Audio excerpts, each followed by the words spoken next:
Okay, I'm live. All right, let me just check on the social media pages. It's funny. I had some comments actually show up on a couple of the alternative ones, but I typically don't try to keep them all open on the window at once on my computer because it can, use up a lot of the resources. But I will actually today, kind of at least, if I could think to check in on them just to see how they're actually going. Okay, and once again, this is going on X. Um, Rumble, YouTube, and Odyssey. So it'll be on all four of those platforms, folks. All right, let me put this down here. There we go. Okay, just give me one sec here. Hopefully, you folks are having a fine day. It's a beautiful day here on the old East Coast in the Maritimes in New Brunswick.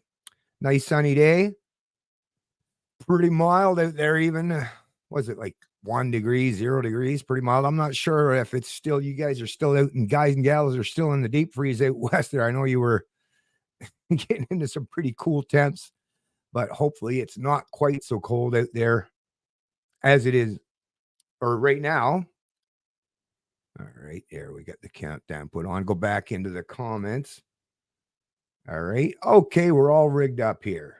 Yeah, everything's looking good over on Rumble. Everything's looking good on Odyssey. So once again, I'll just temporarily close them. I do want to the reactions, right? Wow. The reactions to the whole Tucker Carlson thing is just, it's unreal, unbelievable. But yeah, we'll get to some of those for sure. I mean, it's just some of the rhetoric being used, right? And I mean, that's, as we all know, the constant using of derogatory terms and insults and slurs, like especially using the word deplorable. Like really though, like that's the part that, yeah, Hillary Clinton tried doing that shit too, right? Remember when she used the word deplorable to describe not just Trump, right, but more or less Trump's followers? Well, how did that work out for her, right? Yeah, it didn't work out too well. So, I mean, if these hacks in the media, right, want to parrot that kind of rhetoric, or these liberal hacks, right, if they want to parrot that kind of rhetoric, by all means, hey, go right to it. Because once again, I mean, it might appeal to their little base, right, of the people who, and I can't believe they actually exist these days, that still support them. But yeah, you might be throwing meat to your base. But once again, that's an ever shrinking base. If you looked at the polls, not that I'm a big fan of polls, but the people that do look at polls, which is basically how politicians and political parties run their campaigns, is it popular? Doesn't matter if it's right or wrong or anything like that, right? No, is it popular? Well, I mean, if you look at the polls that you folks typically use to guide and sway your decisions or where you're at, well, something should be at least letting you know at this point in time that, yeah, it's like I say, you're failing and falling hard. But by all means, don't let me interrupt. Continue on that downward spiral. That's actually right where you belong, way down there at the bottom. And there's lots of other, collectivist cohorts and the woke identity folks, right? They're down there waiting for you. So race on down there with them there, Trudeau, and just get the hell out of our way. Because, yeah, we got things to do. And, well, once again, I will just point out, I posted this on my other, pretty much all my social media pages. But it is kind of strange as a Canadian. I mean, come on, you folks, especially the kind of folks that are going to end up watching this stream.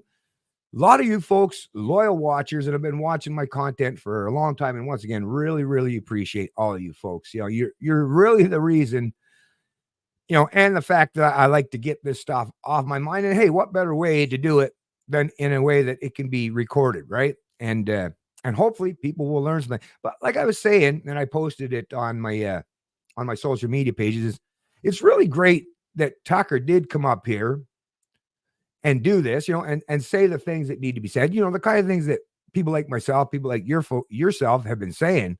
But it's like, why does it always require? I mean, this just goes in line with, like I used to say, well, you folks have heard me say it. Canadians really, really suck for the most part. Hashtag not all. Obviously, you folks, right? You're not included in this. But Canadians, for the most part, really, really, really do suck at supporting each other. And it's like, yeah, it's a little, sometimes it can be a little hard on the old ego from time to time, right? It's like, geez, come on, folks. I've been saying the same kind of stuff that Tucker's been saying, actually, even more so, right? I've yet to hear Tucker get up on stage and actually say, yeah, government is illegitimate, right? And it can be proven as such, right? But anyways, I digress. But I mean, it is pretty wild that, like I say, people like myself who've been trying to enlighten, educate, and inform my fellow citizens, for the most part, just don't even pay attention, don't even bother, right? But at the very least, once again, not going to get too overly hurt about that, especially in particular the fact, hey, if it takes someone like Tucker Carlson, getting that message, especially out to the conservatives. I'm not sure if you folks saw my my post on X, and of course shared on the other pages, is did it is more or less, is that what it takes, like, for Tucker Carlson to finally come up here? Did he actually entice or goad Canadian conservatives to finally get out of their granny lane and mash the gas? Going referencing the old saying that conservatives are basically progressives driving the speed limit, right? Well, I'm hoping that Tucker's, showing in Alberta, in particular Calgary and Edmonton, and of course his video messaging and the content on the Tucker Carlson show, I'm hoping all that as it pertains to the Canadian side of things. And I'm glad that he does care about Canada. I really am. But I hope that has done its job in terms of enticing Canadian conservatives to, get out of the granny lane, mash the gas, and stop being so goddamn apologetic and trying to appease your base. And I kind of get who the base is that you're trying to appeal to or appease. But yeah, those folks are moving much, much on their years than a lot of us younger people who are still going to have to live in this country for a long time after they're no longer with us, right? So yeah, start showing a little bit more courage. And like I said, hopefully that'll be the case, that we will see some genuine courage coming out of this thing. Anyways, I'm just going to give you folks a little time there to kind of, get situated, grab yourself a coffee or your drink of choice. I'm actually looking for a particular video. Hopefully I can find that. And I'll tell you why. The main reason why is, is a guy that I've been friends with for quite some time now. Is this it here? Wait a sec here, folks. No. Anyways, Gord Magill, we've been friends for a long time. I mean, this goes all the way back to, shortly after the Ron Paul days and stuff like that. And I remember meeting up with him, well, not personally, but online. And, we became friends. And he is a Canadian truck driver, but he ended up moving to Australia at the time. He was one of those guys that hauls the multiple trailers, you know what I mean, in the outback kind of thing, where you can have if you're a truck driver. Now here in Canada, you're allowed two trailers, the A trains, right? Or even B trains, like what I used to haul when I hauled chips. But down in Australia in the outback, it's just, you're just straight off hauling. But you can haul, I forget what it was, but 5 or maybe 8 trailers. Pretty wild, right? Having that many. It's basically like a road train. But yeah, it was really nice to see that he had managed to get himself an interview on Tucker Carlson. And I mean, obviously that's blowing him up big time, and good for him. I'm sure that's not the reason why he did it, because I remember even back in the day, he cared just about freedom and liberty as I do. And I would imagine that's the primary reason why he wanted to get his information and his message out there as it pertains, both being truck drivers, the trucker protest, the freedom convoy, that is actually something that we truck drivers, it was kind of not to diminish. It was great for all Canadians, but for truck drivers in particular, it was a great thing to see. And I mean, it's been pointed out by a lot of people too, is it was actual truck drivers, right? But trust me, I think I've told you folks in the past, the kind of people that typically, not all, hashtag not all, but if you think about a truck driver, they want to be left alone. They literally spend most or the bulk of their life, they're at least when they're on the job, alone, isolated, alone, and you don't really have any bosses, right? Nobody's standing over your shoulder, right? Anything like that. And as long as you do your job, it's like you don't even know you have a boss for the most part. And that's something that's very conducive for people that are more of a freedom or liberty oriented people and not collectivists, right? Or don't want to dull themselves down, to kind of fit in with the rest. It is definitely an occupation that's very, very suitable for a libertarian type of person. Anyways, like I say, I'm just looking for, yeah, here it is. Here it is here. So I'll bring this up just for you folks. And like I say, I'll try to remember to put a link to this, but just so for you folks to see just a little bit of his interview with Tucker. And yeah, if you get a chance to see this, shout out to Gord Magill. And thanks for what you're doing there, my friend. I really appreciate that. So let me bring this on real quick. Yeah, sorry. And I'm not doing the name dropping as you, I'm not doing this just to become popular, right? No. I mean, I could have done that, a gazillion times over in the past. And actually, that's the one reason why I'm sure there's a lot of prominent people out there wondering why doesn't Bennett or even other people, why don't you reach out to other people, that are more prominent? Because, you could get some of their audience, but I don't know. And I get it. It's not really a bad thing. I'm not hating on anyone that does it, but I'm one of those people. I like to do things on my own, and I like to feel the sense of accomplishment if I do achieve that on my own. And I know that kind of does, come across as a little bit self-centered in some way, but at the same time, I don't want to cling on to other people's popularities and pretend that that's, because then I would also expect that then you would see that peak and valley kind of thing. So I'll just deal with my slow, gradual growth as it comes naturally and go from there. Right. So anyways, let me just, without further ado, let me show you folks what we're talking here. Actually, make sure that you can see this on the screen. By the way, this is shared on my Minds page. Shout out to Minds. It's actually one of the very few social media platforms that I've been on for a long time that I've never had no problems or issues with. Don't have to worry about my content getting taken down. All that content that I shared on Facebook, and a lot of it's gone now, well, it's still up and still remains over on Minds. So if you do want to be privy to that stuff, then definitely follow me over on Minds.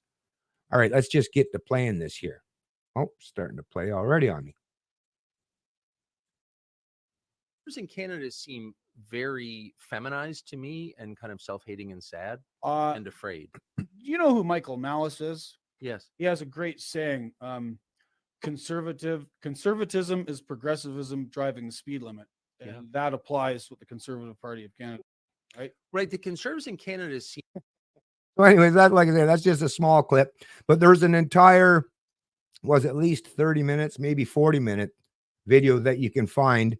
And once again, I'll try to remember to put that link in the description of this live stream. But yeah, just definitely check that out. Oh, and as well, I will bring this up just to show you folks that he has a Substack. Actually, let me just bring it up here. Just might as well help promote the guy, because like I say, he's a great guy. And now that he's getting a little bit of attention himself, then yeah, like I say, it doesn't matter if you get the information from me or Gord or Tucker, as long as you're getting the information, or at least more Canadians are getting the information. So let me bring that on. And definitely follow him over there on Substack, and yeah, support him as well. So this is his Substack, once again, Autonomous Truckers, trucker with an S, and he's got lots of great articles on here. And like I say, he's someone that you can tell he really cares about the freedom, just like you or I do. And once again, and he's a great writer. And as you can see, even in an interview setting with someone like Tucker Carlson, which, it would feel a little intimidating to be with Tucker Carlson, but yeah, he handled himself like a boss. So kudos to him. And once again, definitely check out some of his content. All right, let me close that back up. Yeah, let me, should I I'm just wondering, I'm just trying to figure out, should I deal with some of the media reaction, some of the establishment media reaction? Because wow, some of the shit is just over the top, right? Just, well, but that's the thing. That's how you know you're over the target. That is literally, and Tucker Carlson is no fool. He did that reason. He was a little bombastic and sensationalizing in some of the things he said, even the call, right, to Trudeau's office and saying he's coming to liberate Canada. That is done with the purpose of getting the attention of these woke folks, or the identity politics folks on the left predominantly, right? And yeah, worked like a charm. They took it hook, line, and sinker. Right? It's just they took the bait like crazy. And I don't know, do any of them even realize that that's what they did? Well, whatever, doesn't matter either way. That is the reality that took place.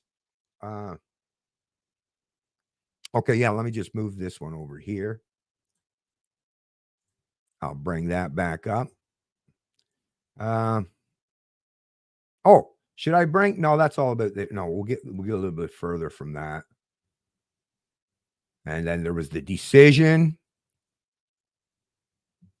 Oh, here, let me bring this up. Actually, let me bring this one up. This is just a 2.5 minute one. So let me bring this one up. This was great.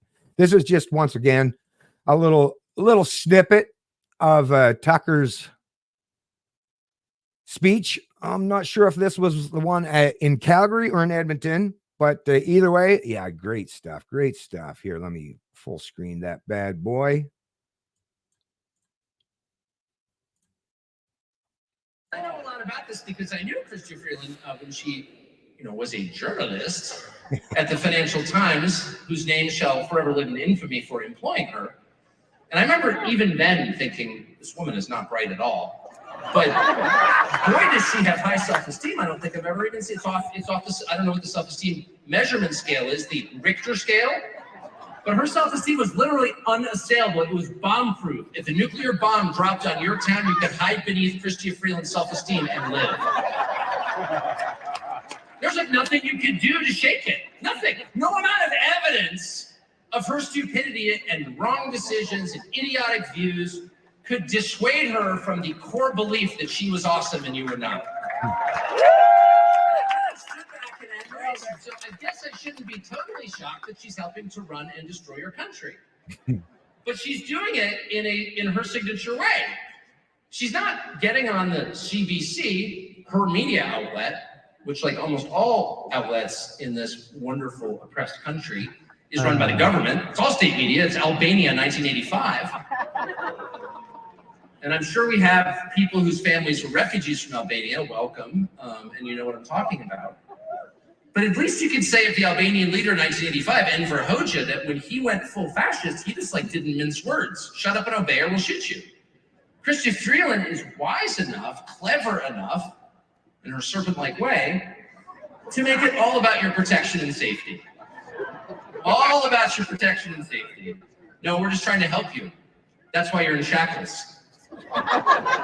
You're being arrested right now for your safety. Oh, it's for the common good. Don't worry, you'll understand. I always want to say, Mrs. Freeland, can I go to the bathroom? No, you can't. And you can just imagine her taking great glee as your fourth grade self wet his pants in class, as Mrs. Freeland refuses to let you go to the bathroom. So that's kind of more diabolical than what we've seen in previous generations, and it's much more effective in a committedly polite country like Canada. Because you don't know.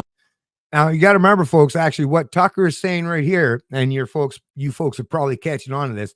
This is along the lines of what I've been saying for a long time, and I can't hammer this message home enough. And I'm glad that Tucker was there to say this. And for the audience that big and anyone else, the millions of people who have ultimately watched that video and the millions more who hopefully will.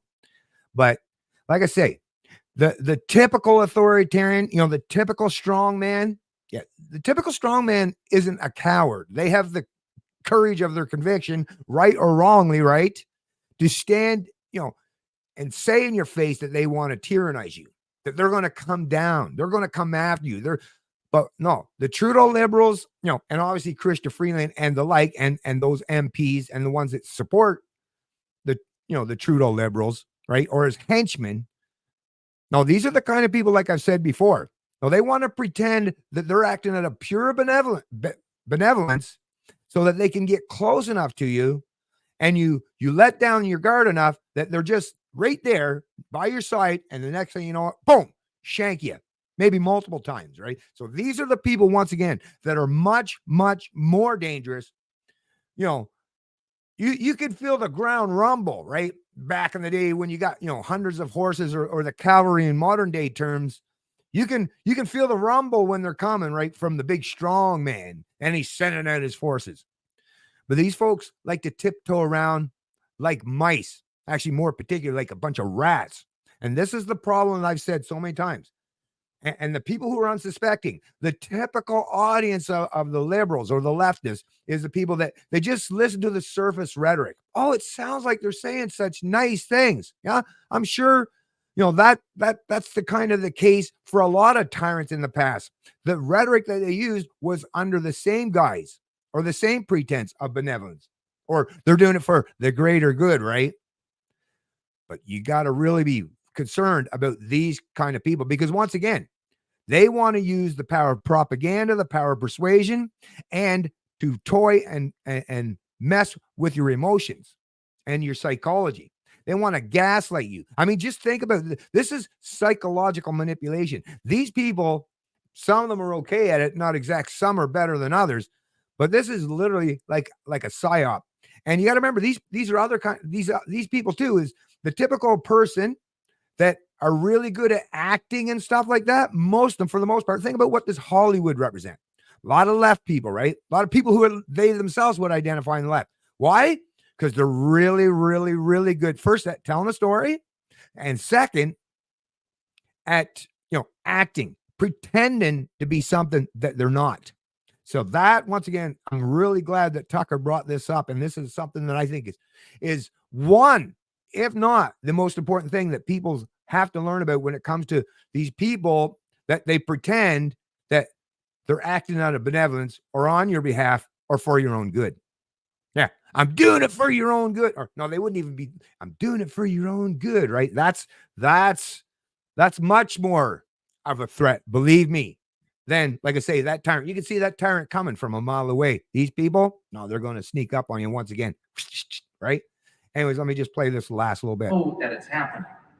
And because a demagogue like that, or your completely bizarre, cross-dressing prime minister, it's true, prime minister blackface. I didn't wear blackface. He did. He 3 times. Thank you. 3 times, and I want to thank you for your commitment to the facts. The prime minister, right? The prime minister. Their attack on your rights, which is an attack on you and your children, is cloaked in the language of therapy, self-help, and compassion. Mm-hmm. And I know a lot about this because I knew Chrystia Freeland when she. That is so true. That is so true, folks. Anyways, I'm just going to read a few of the comments because I did see there's a few in there already. Yeah, and I was actually reading this a little bit early, and good point there, Broken Prophet, and thanks for joining the stream. Funny watching your commie government freaking out about Tucker Carlson. And yeah, it is funny. It is funny. I think it was very humorous. I'm still being humored, today as a consequence. And in particular, and you'll get to see some of that too, some of the response by the hacks in the media and these politicians on underneath it, Trudeau and Trudeau himself, of course. Hey, what's going on, E Sharp? Thank you for joining the stream. Really appreciate that. Good day. Good day. Hey, what's going on, Gato? Howdy. Howdy to you, my friend. Ian Myers, what's going on, my friend? Good morning, Bennett and all. And let me just check this one out here. Liberals don't work for Canadians. They work for the WF. Never give up your freedoms and sovereignty for the illusion of safety. Stay strong. Oh, stay strong, CA, and vote these jokers out. Yes, right on. And thank you for joining the stream as well. Alina J, really appreciate you chiming in there. And yeah, I'm completely on board with what you folks are saying in that regard. Now, let me just, like I say, get here a little bit to some of you want. Yeah, let's deal with a little bit of some of the reactions from these, especially this one. This one here was quite wild, right? Where was that? Just trying to find exactly where that was at here. Okay, yeah, there we go. So, of course, the first one we're going to go to, CBC News, right? Oh, yeah, you just knew that they were going to have a reaction. And it's so wild. Have you folks noticed? I said this in a couple live streams ago, but have you folks noticed just how absent the comment section is on CBC's website. Now, I know a lot of you folks don't read CBC, but you got to pay attention to what these idiots are saying, or I'll do it on your behalf. I'll take one for the team, so to speak, right? But they're really, really shutting down comments on pretty much anything unless it's something that's basically non-controversial at all. And that speaks volumes. That speaks volume. I mean, any channel that seeks to deny, especially you're talking about your audience. They're your audience. And in particular, CBC, it's not even that it's your audience, is we're forced to pay for your shit, and then you're going to shut us out, silence us, suppress our voices. I mean, that's just so wrong in so many ways. But once again, it literally shows them it's putting their ineptness and their inability to counter what we have to say on full public display. That's the one thing that's positive about it. So as you see, everybody's seeing this picture going around, right? You got Jordan Peterson, Daniel Smith, Tucker Carlson, and Conrad Black. Anyways, and of course, it's under the politics section. Actually, let me switch this up here. Can you yeah, you can see that, or should I put it in this way here? Let's see here. Wonder if I can actually make this part bigger. No. Maybe if I try it this way and put it back on. Let me try. There's a few different ones. Yeah, there we go. Yeah, we'll leave it in this. We'll leave it in this view for now. Okay, that's cool. Do not summons the dogs of MAGA conservatism to try and scare us, Liberal cabinet minister says. And this is being reported by John Paul Tasker, January 25th, 2024. And that's the other thing. These hacks in the media, they don't even put it on the pretense of giving any alternatives perspectives or giving, any of these four fine folks the ability to, rebut some of the shit contained in their articles. It's always one side. That's how you know it's propaganda. It's rhetoric, right? It's completely biased in every way. Former Prime Minister Justin Trudeau's cabinet ministers appeared before reporters Thursday to condemn Alberta Premier Daniel Smith's decision to meet with former Fox News personality Tucker Carlson. They also took issue with some of the rhetoric Carlson used while speaking to a large crowd that gathered Wednesday to see the Conservative commenter in conversation with Smith at Calgary's TELUS Convention Center. Employment Minister Randy Boissonette said he was disturbed by Smith's call for Carlson to put Environment Minister Stephen Guilbeault in his crosshairs. Oh, yeah. Look, you know what they're doing here. I mean, this is just so, this is how low they will go. This is basically trying to suggest that what? They're trying to advocate for violence in any way. Well, we all know that can be used as a figure of speech, but that's not how, the CBC wants to present that. And once again, it's not just the person that's, they're quoting. It's obviously this John Paul Tasker too, because did he offer anything to counter it? Right? Did he get a quote from Daniel Smith to clarify, or anyone else? Right? Or Tucker Carlson himself to clarify, or anything? No, of course not. Of course not. Smith and Guilbeault have been at odds over the federal government's climate policies, which the premier has said are far too restrictive and are punishing Albertans who rely on fossil fuels. During a conversation about the pitfalls of solar panels, Smith said to Carlson, "I wish you would put Stephen Guilbeault in your crosshairs." That's in terms of using, his own information and pushing back against the rhetoric of Stephen Guilbeault, of making him look like the fool that he genuinely is. That's what they mean. He's an environmental zealot. He's an environmental zealot. He happens to be our environment minister federally. He believes he has the expertise and knowledge to tell us in Alberta how to run the power grid, Smith added. Tucker replied they didn't want to know Guilbeault based on Smith's description. Smith's comment was interpreted by Boissonette as a call for violence. Of course, an attempt to summon evil forces from the United States to try and take on one of her colleagues. I can tell you it's completely unacceptable for the premier of any province to say she wants to put a target on the back of any Canadian politician and my friend and colleague simply for doing his job, he said. Now, this is another thing I want to point out, right? This is one area where I say the people on the right, the slow lane conservatives, right? this is the time. Stop with your fucking apology tours. Stop. I mean, you see the kind of rhetoric, and these are people who will genuinely advocate for violence in very subtle ways, right? With their benevolent language, as trying to use that they use for political cover. But once again, this is where the Canadian Conservatives, and I'm glad Tucker Carlson is goading them on, is yes.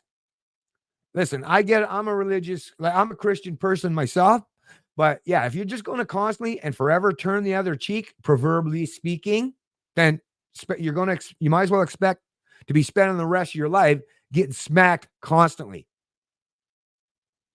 And that's basically what Tucker is pointing out. Now, we're all talking in the proverbial sense here, right? But this is what he's basically trying to say, and what I've said for a long time too.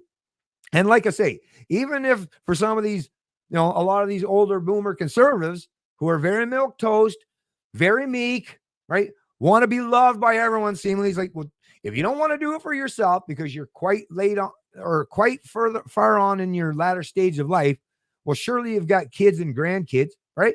No one's asking you to actually do violence. No one's even asking you to go to war or to cross the entire an Atlantic Ocean or anywhere else and put your life in danger, in an actual physical war. But at the very least, can you show some courage, the courage of your conviction to fucking finally speak out and, look down? Your balls have dropped. Come on. If you're a boomer man, right, conservative, not only is your balls dropped, but they're probably almost dragging on the floor at this point in time. So at the very least, come on.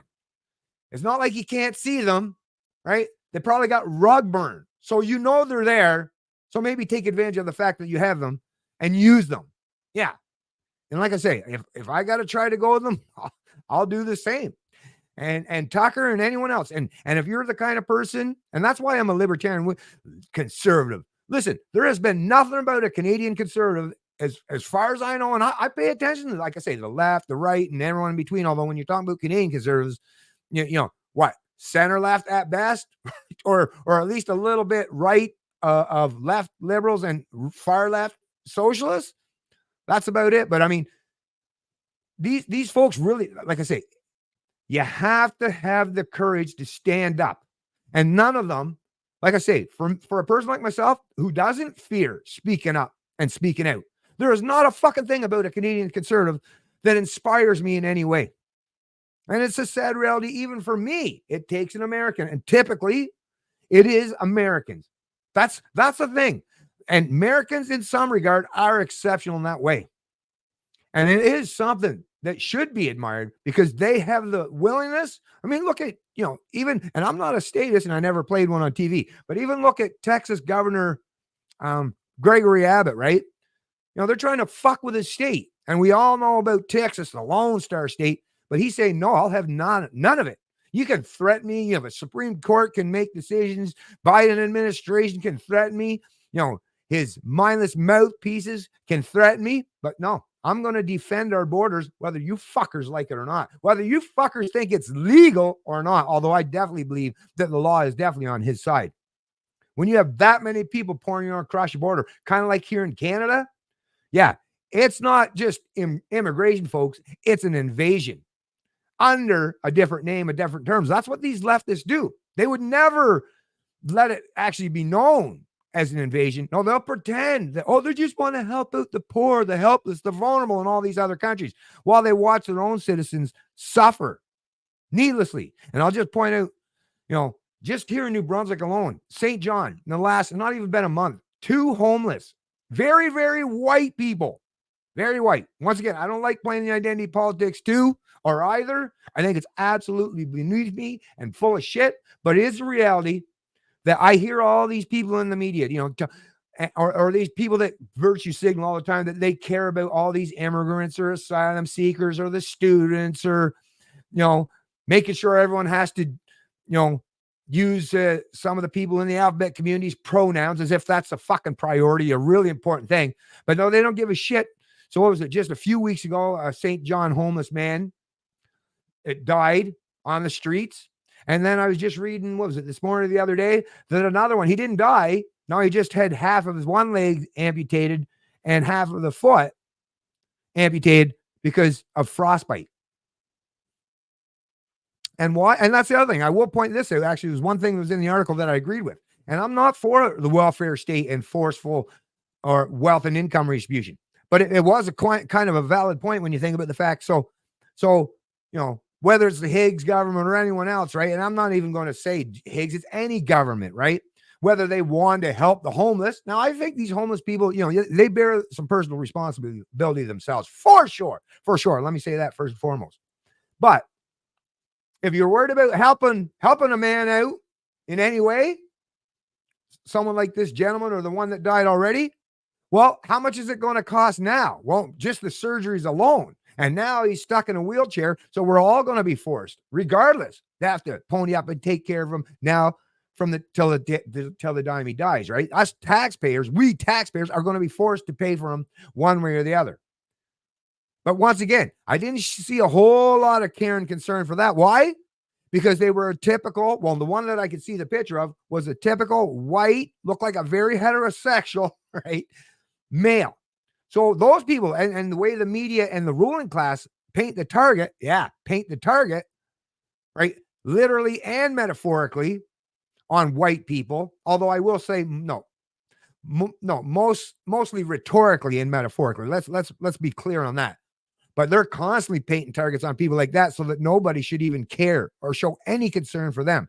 But you should have a bleeding heart for everybody else. Well, at least the people that, like I say, that they want a virtue signal to or for, right? Anyways, I'm not going to have to, I don't know. Do I really have to? That's CBC. I'm not going to waste my time reading a whole lot more from the CBC. You folks know well enough by now the kind of rhetoric you're going to get from those hacks. And let me just bring on this one here. It's wild. It is wild. Oh, and this is that guy. Holy fuck. He's so deep into Trudeau. Like, really, though, it's a wonder the fucker ain't choking. Really, this guy. And the whole COVID thing. This Timothy Caulfield guy. This was one of those guys who was all for the mandates and try to impose his will on the Canadian people. And like I say, these are people that need to be put in their fucking place, metaphorically speaking, folks. Current affairs, and this is in the Walrus. Lies, damn lies, and Tucker Carlson. It should be obvious that this guy's pants are on fire, but his audience doesn't care. No. And it's kind of a good thing. It's showing me that, once again, Canadian conservatives are finally fed up with the fucking shit and constantly, I suppose they're finally fed up of constantly getting beaten, right? So maybe they're just now at this point, rather than trying to rise above and constantly getting their asses handed to them, maybe they're willing now to come a little bit down to these folks' level and hopefully beat them at their own game. That's what you got to do unapologetically, no matter what kind of names they call you. So this was posted on January 5th, 2024. Right before he was fired from Fox News last spring, the primetime host Tucker Carlson was set to release a documentary called Oh Canada. The trailer seemed to unironically suggest that the country needs to be liberated. Read invaded by the United States. Like, really though? See what I mean? This is the kind of bullshit. Was Tucker in charge of the military? Is he the president now? No, he's just a guy. That's the thing. They down talk Tucker Carlson, and then they're acting like he's got godlike powers to save it from the authoritarian rule of Prime Minister Justin Trudeau. Well, what do you call it when someone invokes a never before used Emergency Act, basically a War Measures Act, basically that pretends or purports to be able to deny your inherent inalienable right, which is absolute bullshit. But at least a lot of Canadians will fall for that shit. As you've seen, that's what took place, to go after and target peaceful protesters, break into their fucking RVs down there, confiscate the tow trucks, use these tow trucks to confiscate, people's livelihoods, which is their business, which is what a truck is. If you're an owner operator, that truck, that is your bricks and mortar. That's your business. And they took it away, and to seize your bank accounts. How the fuck is that not authoritarian? I asked you, Tim, This move would, Tucker implied, accord with U.S. official policy of opposing oppressive dictatorships. The marketing for the documentary included Soviet-style graphics of Trudeau. What if tyranny arrived right next door? Tucker asked in the trailer. And what would our government do in response? I wouldn't have taken Tucker or his team much. Oh, it wouldn't have taken Tucker or his team much digging to uncover the fact that Trudeau is the leader of a politically centrist minority government. Politically centrist. No, he's propped up by another gang of socialists, leftists, people that they love forcefully. They're thieves. Okay, these are people. All of these government boondoggle schemes, whether you're talking about the pharmacare, and I get it. Some people might benefit from it. All right. Yeah, but lots of people benefit from the proceeds of theft. Doesn't make it right. Doesn't make it moral. Doesn't make it just. Right. But yeah, the NDP, right? The little lapdog jag meat is more than willing to prop up this. Yeah, a minority government, but prop them up as if he was the king, as long as you give me and the people that follow me a big chunk of that pie. So come on. But once again, you're not going to hear any honesty coming from this rhetorical moron. For all his many faults and political missteps, Trudeau isn't a communist dictator worthy of a ground offensive by the U.S. military. And by the way, Canada fares much better than the U.S. on human and economic freedom scales and rankings by think tanks like the Freedom House. Is that going to be, actually, I want to bring that up actually before, if that is the case, because I shared this earlier on. And I just wanted to point this out because I think people that are responding to this, and I get it, but the way you need to properly respond to it, well, I mean, you can do whatever you want, right? You don't have to listen to me. But I think there's a much better way to respond to this because, yeah, we're definitely seeing it. And if you folks haven't, you must be. But if you haven't seen this, let me bring this up. This is what the Trudeau trolls have been out sharing a lot today as a response to all this, right? Let me just make sure you folks can see that. Yep. Where are we at here? Okay. So, countries where people would most like to live. Let me actually expand that. So, you got Canada, New Zealand, Australia, Switzerland. Well, let's just do the top 20. There's a bunch down here, but let's just Canada, New Zealand, Australia, Switzerland, Italy, Spain, Norway, Sweden, Denmark, Ireland, Netherlands, Finland, Austria, Portugal, United Kingdom, Greece, United States, France, Luxembourg, Germany. So he's trying to use this. Now, once again, completely arbitrary in terms of this bullshit because you know the way they are now, right? Especially people who want to do the statistics thing. A lot of these people, like I say, came out of leftist universities and either follow or swallow that rhetoric that, anyone that's, right of Mao is an authoritarian, right-wing, and extremist, blah, blah, blah. But anyways, I digress. But look, what I pointed out, when you see this show up in your feed by Trudeau trolls, remember to use their own rhetoric against them and point out how racist it is that all the top countries are very white. It shuts them up and sends them run away rather quickly. Identity politics is a double-edged sword in that regard. So anyways, yeah, think about it. The top 20, right? All these countries that, even if you go by their own shit, right? All countries that are white majority, run by a bunch of white people, right? So this is the insane part of these people. Once again, this is why playing identity politics, not only is it stupid, but it's very self-defeating, which is why I use the whole double-edged sword reference, right? Or analogy. But yeah, in terms of, trying to diminish Canada in some way. I mean, you can, because of obviously, there are areas where, yes, some of our personal freedoms, social and economical or whatever, have been diminished in some way. But rather than trying to demean the country, right, and demean the people within it, yeah, I believe that why not just point out the fact that, well, if that's the case, well, it's because apparently all those white people who are all so terrible.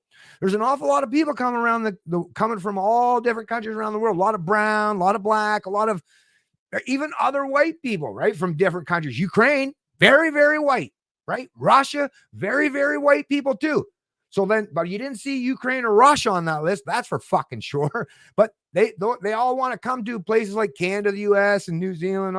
Why? Why is that? What makes countries like Canada better than the rest? Now, of course, it's not the color of the people's skin, but once again, play their game with them. Really what it is, it's the ideas.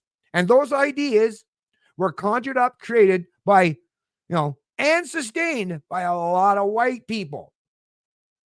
And I will just add this for me, because once again, I'm just playing their game with them. But yeah, other people, it doesn't matter what color they're, if you're all about freedom, I've got lots of friends online that cover every color of the rainbow. Well, I shouldn't say color of the rainbow, but all different shades of white, all the way to the blackest of the black. And yeah, as long as they share the ideas, and that was kind of the most important thing about the American experiment in particular, Canada to a lesser degree, is it's about the ideas, right? So yeah, let's try, if we're going to maintain or sustain them, or let's do even better. Let's increase those social and economic freedoms. Anyways, I'll bring this one off, and we'll bring back, where else were we at here? Yeah, I'll just bring this over here. Yeah, I'll read a little bit. Should I read any more from the Colford, the rhetoric? Nah, not really. Now, I'm not going to waste too much more time reading that, but once again, I'll make sure it's linked in the description of the video below. And of course, another CBC one. Actually, I won't even bring that one on. Tucker Carlson. This is from Jason Markusoff. Tucker Carlson brought controversy to Daniel Smith's Calgary, then took her somewhere dicier. U.S. commentator presses Alberta Premier on convoy-related legal cases. Back at work in Alberta after 2 weeks of vacation, Premier Daniel Smith chose as her first public appearance in 2024 a conversation on stage with Tucker Carlson, the U.S. commentator whose views and remarks became too much for his Fox News bosses to tolerate. Yeah, what's your point? What's your point? Now they're going to act like what? They're friends of Fox News? Right? Come on. On Tuesday night, they enjoyed a private dinner together in Calgary. These two former mainstream broadcasters, one now a government leader and one who's fielded speculation about becoming Donald Trump's vice presidential running mate. See, that's what it is. It's because he supports Trump. That's really what it is at the end of the day, folks. And you know that. Vice presidential running mate. And had the best time, thank you, Carlson told Smith at the start of their 17 minutes together at his sold-out speaking event. Thank you for letting me, a rank foreigner, ask you questions. There will always be those who say that she's tacitly endorsing his comments or showing poor judgment doing an event with Carlson. She'd had a ready response for those who questioned the appropriateness of Alberta's premier sharing a podium with the figure who cost his channel advertisers after saying immigrants make his United States poorer and dirtier. Some do, right? Some do. You're going to fucking deny the validity of his claim? Hello. And has steadily derided Ukraine's defense against Russian invasion. Smith states she doesn't agree with every word uttered by any interviewers from CBC and beyond. Now, once again, this is completely misrepresenting Tucker Carlson. There's no nuance to it. So, I mean, it's a CBC article, right? It's true that Smith has not said anything that remotely compares to Carlson's words on immigrants or transgender people, and ceased offering any Carlson-like skeptical commentary on Ukraine after becoming premier in late 22. There was merit in speaking with the popular U.S. media figure, her spokesperson insisted, when the Carlson-Smith event was first announced last fall. A way to share Alberta's message. Yeah, he can get the message out there, right? And it worked like a charm. And you folks are even bringing it to light even more so to your own audience, right? It's just like with Trump. Yeah, you use these hacks against them, right? Use them to your advantage. And indeed, near the conversation's end, the premier delivered the long-standing Alberta line that the United States should accept more oil exports from safe Canada instead of non-democracies like Iran and Venezuela. Where's she wrong? Where's she wrong? That rosy message about Canada might get lost to U.S. viewers among Carlson's various complaints Wednesday that Canada is led by a dangerous and undemocratic regime that murders thousands with medically assisted suicide and has a prime minister who is a fascist from whom Canada should be liberated, as the commentator said in a video earlier that day. Where is he wrong? Once again, medically assisted suicide. They even want to expand that to mental health. So yeah, he's not wrong in any way in that regard. And Trudeau being a fascist, I mean, just let's not even take into account all the authoritarian shit that he did, and in particular against the fine folks in the trucker convoy.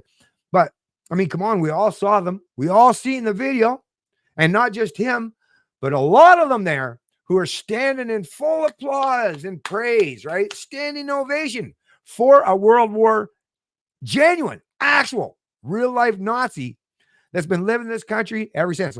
But weren't Nazis supposed to be hunted down? Well, no, not in Canada. No, they live in plain sight, quite comfortably, I'll add. Anyways, yeah, I'm not going to read any more of that. That's kind of, yeah. Oh, I didn't even have it on the on the page. Anyways, oh yeah, this is actually kind of a good one. This is Brian Lilly in the Toronto Sun. Trudeau Liberals reaching at straws as desperation grows. Liberals lashing out in all directions, a sign they are neither confident nor in control. And yeah, you got that one right, Brian Lilly. You got that right. Oh, let me see if we can play this video here.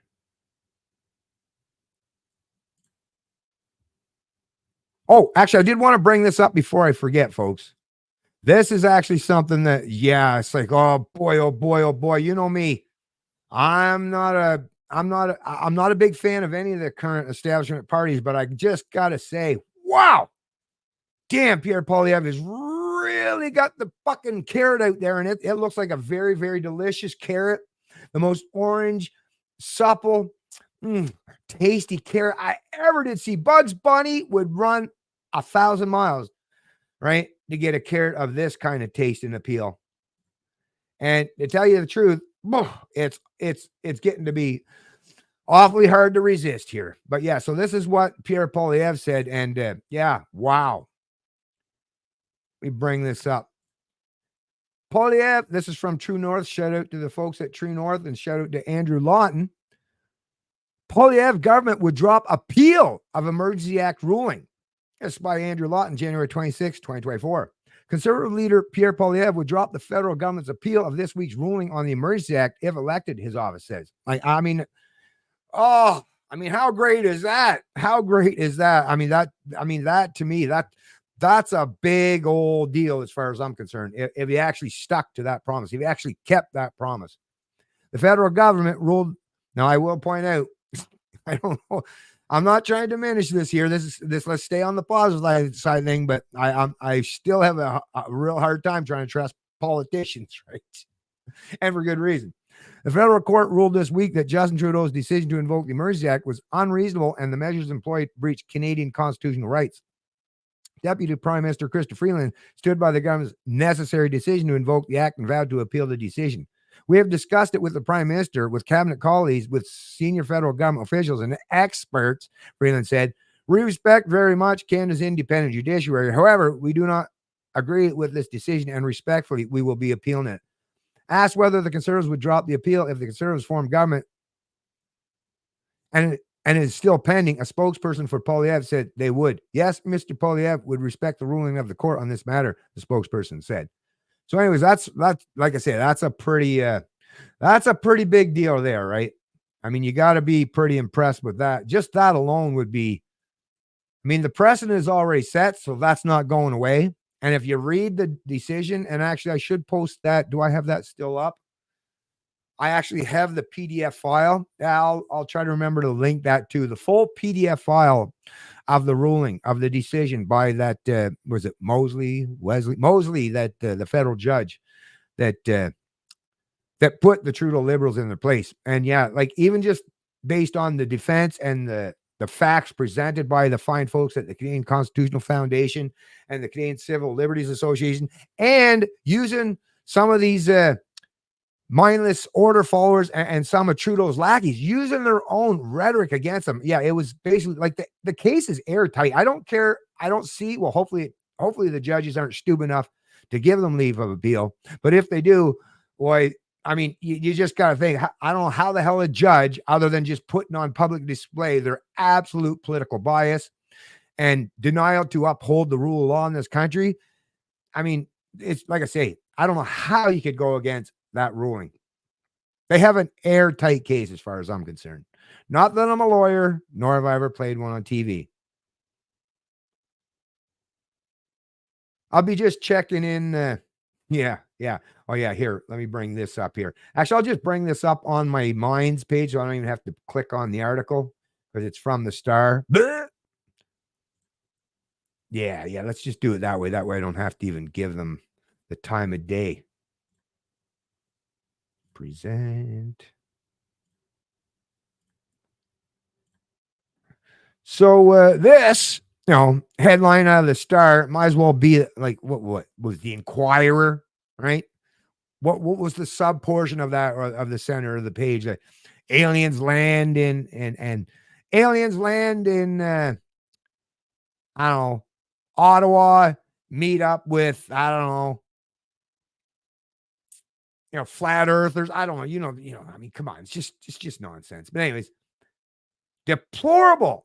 Justin Trudeau's Liberals lash out at Alberta Premier for hosting Tucker Carlson. So, I mean, the fact that the Trudeau Liberals are stupid enough, and like once again, I get that might play to your base, but have you looked at the polls once again, Trudeau? Your base is shrinking by the day. But to use the term deplorable, I mean, wow, like out of touch much, right? Holy crap. What else we got here? Oh, this is about the supply management. I'll skip on past that. Actually, I'm going to bring this up because I thought this was pretty wild. I'll actually bring this up here in a minute, but let me just get to a few of the comments. You wait to see this video that someone made, and it's like, wow, somebody put a lot of work and effort into it. I think, was it Chief Nerd on X? Might be. Follow that or follow that account over on X if you want some great material. It's Chief Nerd, and wow, and I'm pretty sure that it was him or her, I don't know, Chief Nerd, right? That actually posted. I know that I believe that was the case, but whether they created it, I can't say that for certain. But wow, like I say, we'll get to that in just a sec. Actually, let me bring it up over here so I don't forget to do it. Yeah, okay, there we go. Okay, let me get back to this, just the comments here, just 1 second here, folks. Well, I see there's lots of people in the live stream today. Well, it is a Saturday, so I really appreciate you folks showing up for the live stream. And like I say, if you wouldn't mind, give it a like, and hey, give it a share too. That would be great. Libs have no sense of humor. I know that's the crazy thing, right? Which is so freaking weird. That's why to me, listen, I don't even know how they get away with calling themselves liberals, because they are nothing like the liberals that I knew and grew up around and when I was a kid. Like, what the hell? Like I say, I think they're collectivists. Or well, you can tell by, if it walks like a duck, quacks like a duck. These are the leftists. Liberals? No, an actual liberal, a classical liberal, like a liberal in the proper sense, is actually someone that libertarians would typically get along with, for the most part, in so many regards, at least in particular, in terms of not wanting to target people based on what's between their legs or who they want to sleep with, right? Or the color of their skin. But yeah, if you look at the people that call themselves liberal today, they're the antithesis of what the liberals were of today. So I don't even like to really call them liberals, but for the sake of, that's how they self-identify, right? Which I think they're completely destroying and soiling even the very term liberal. Well, of course, it's the same with conservatives, right? What the hell have they conserved? Anyways, don't even get me started on that crap. Yeah, I've got lots to hand out to both the liberal and the conservatives, or people who want to play the left-right game anyways, right? Oh yeah, are they ever, right? Broken. That's the thing. Like they want, but that's the thing. It's different if they were just crybabies. And I agree with you, broken prophet.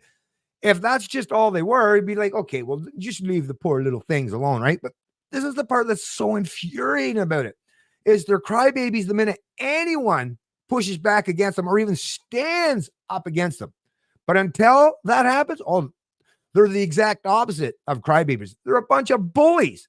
But of course, only when they're in large numbers and right, and have or at least the pretense where their opponent is way outnumbered and outgunned. That's the only time that they feel like their bullying actually works. But yeah, the minute even just one person, I mean, Tucker Carlson is one man, and it sent a whole myriad of these authoritarian collectivists, basically running tucked with their tail tucked between their legs, hiding behind their desk, right? It's a wonder Trudeau hasn't got COVID again. It's just wild. Yeah. Thanks for pointing that out. Hey, Bennett and chat. Hey, Silent Walk. What's going on, my friend? Suzanne Hawes. Hey, Suzanne. Thanks for joining the stream as well. Buddy, curb your foul language. Little old granny here. You're curling my toes. Sorry, Suzanne. Hey, what can I say? I get, a little emotional about that stuff. And I will try my best here, Susan. And I really do.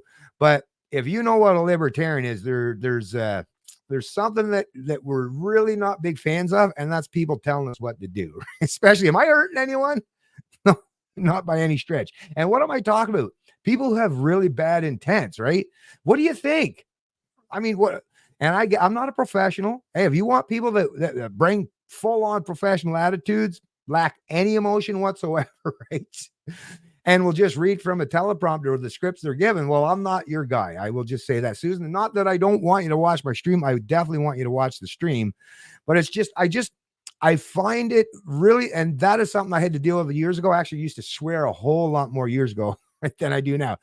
It's only actually recently that I've been, because of the crazy stuff that's been going on. I've actually been trying really, really hard to limit the profanity I use, because I do recognize, of course, that there are people like Suzanne Hawes, and I don't want you to, like I say, run away from that stuff or to send you away or for you to not watch my stream because of it.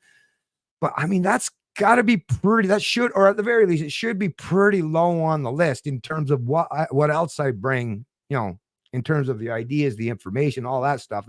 That should be a little further down on the list. But anyways, I'll take that into heart there, Suzanne. Don't, like I say, no worries. All is good. I've got fairly thick skin, right? So it's all good one way or the other. But I will try to help you in that regard. Hey, Bennett, hey, what's going on, David?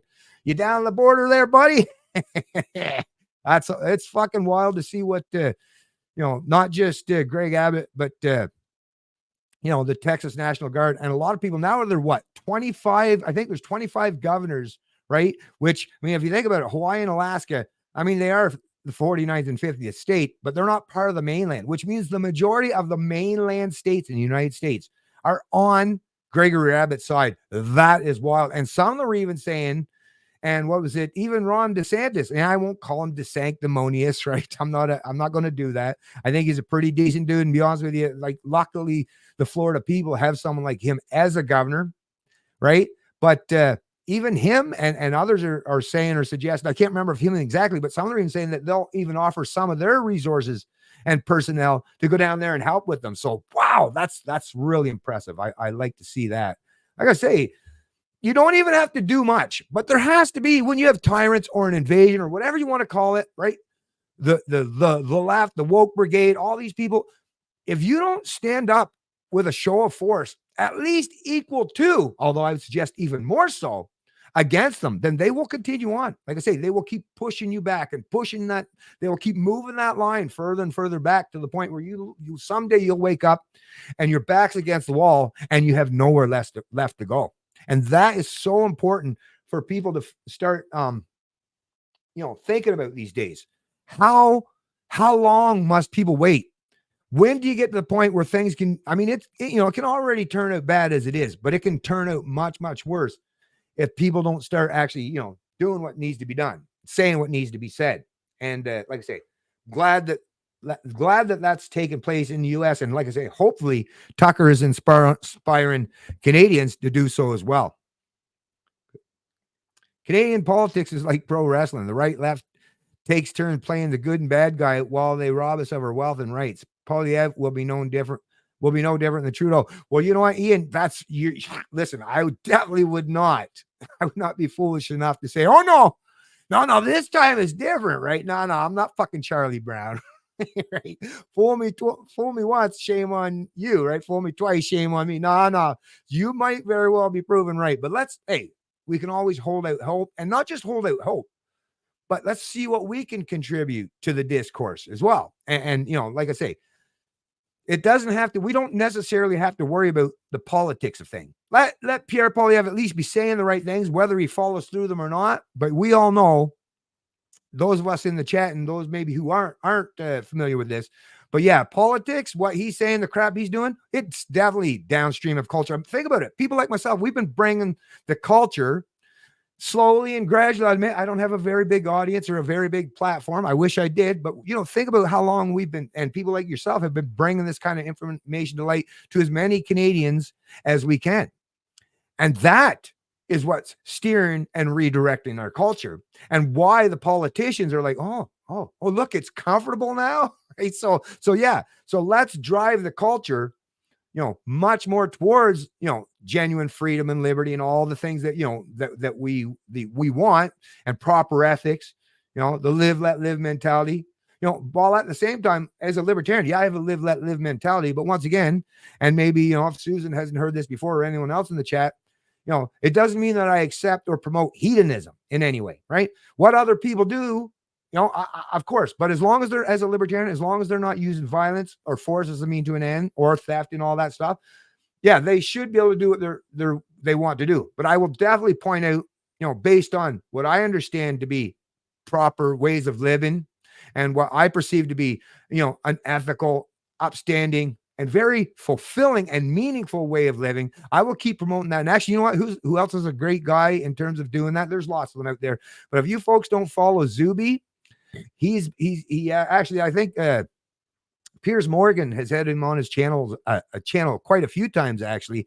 And Zuby's great at pointing this stuff out. And actually, Zuby, I will point out for you there, Susan Hawes, if you want to listen to someone that doesn't swear at all, as far as I know, he doesn't swear at all. And once again, this is not me saying to watch him, not me. I definitely want you to watch my content if you feel that's okay. But yeah, like Zuby is a great guy. And like I say, there's more. I'm just thinking off the top of my head because it's something that I seen earlier on that brings a lot of this stuff and talks about these things. Like this is what needs to take place. That's why I like doing live streams. That's why people like Zuby that likes talking about doing live streams. That's why podcasts are so prominent these days, is you can bring out the nuance, right? You don't have to worry about a little snippet, a 30-second soundbite. You can bring nuance to your arguments, to your ideas, and to the counterpoints or the pushback against some of these collectivists who just think so surface level. Anyways, thanks there, everyone, for chiming in. I'm just going to read a few more comments here. A politically centrist minority government, who the hell believes that load of nonsense here, right? Yeah, I don't. And great of you to point that out, Brian Ralston. Actually, you know what, folks, just give me 1 second, because if there's one thing I did forget to do, it tends to happen, which is why, boy, it'd be nice to have someone else help me out. Someone have in the background, like a producer, like most people have, right? Or the big wigs have. It would be really nice, because I get all caught up into this stuff and I forget, wait, no, I should be sharing this. I should be sharing this on so that other people get a chance to see it. So let me just because I don't see many people are even getting a notification of this on X, but I'm just going to mention over there that I'm live. There we go, folks. Back to the task at hand. Okay, let me bring that back. All right. And I just want to get back into the comments because I see there's a bunch of them there, and I do want to cover as many of them as I possibly can. I don't hear any right politicians in Canada bringing up the vax mandates or excess deaths. They're all complicit. Well, that is true, Ian. That is true. You are so right about that. And that is definitely something that has to be brought front and center. I mean, at some point in time, right? And you're so right in that regard. I mean, the effects, even now when they're talking about like the young people who are having, really, really problems adjusting and mental issues, and the rampant rise in mental issues, not just for young children, but for adults today, the healthcare system. I mean, it was already failing fast in this country, and we know that, but you got to expect that the whole COVID regime in 3 years of a lot of these people, these health professionals in those fields, in the healthcare fields, you just got to know there's a reason why a lot of them are either retiring, walking away, not going to work as often, maybe taking leave of absence because of the stress and the crap that they've been put through. And just think about, there's so many other areas that, whether socially or economically, where it's just been it was just so detrimental to so many people, and what it's ripped families apart.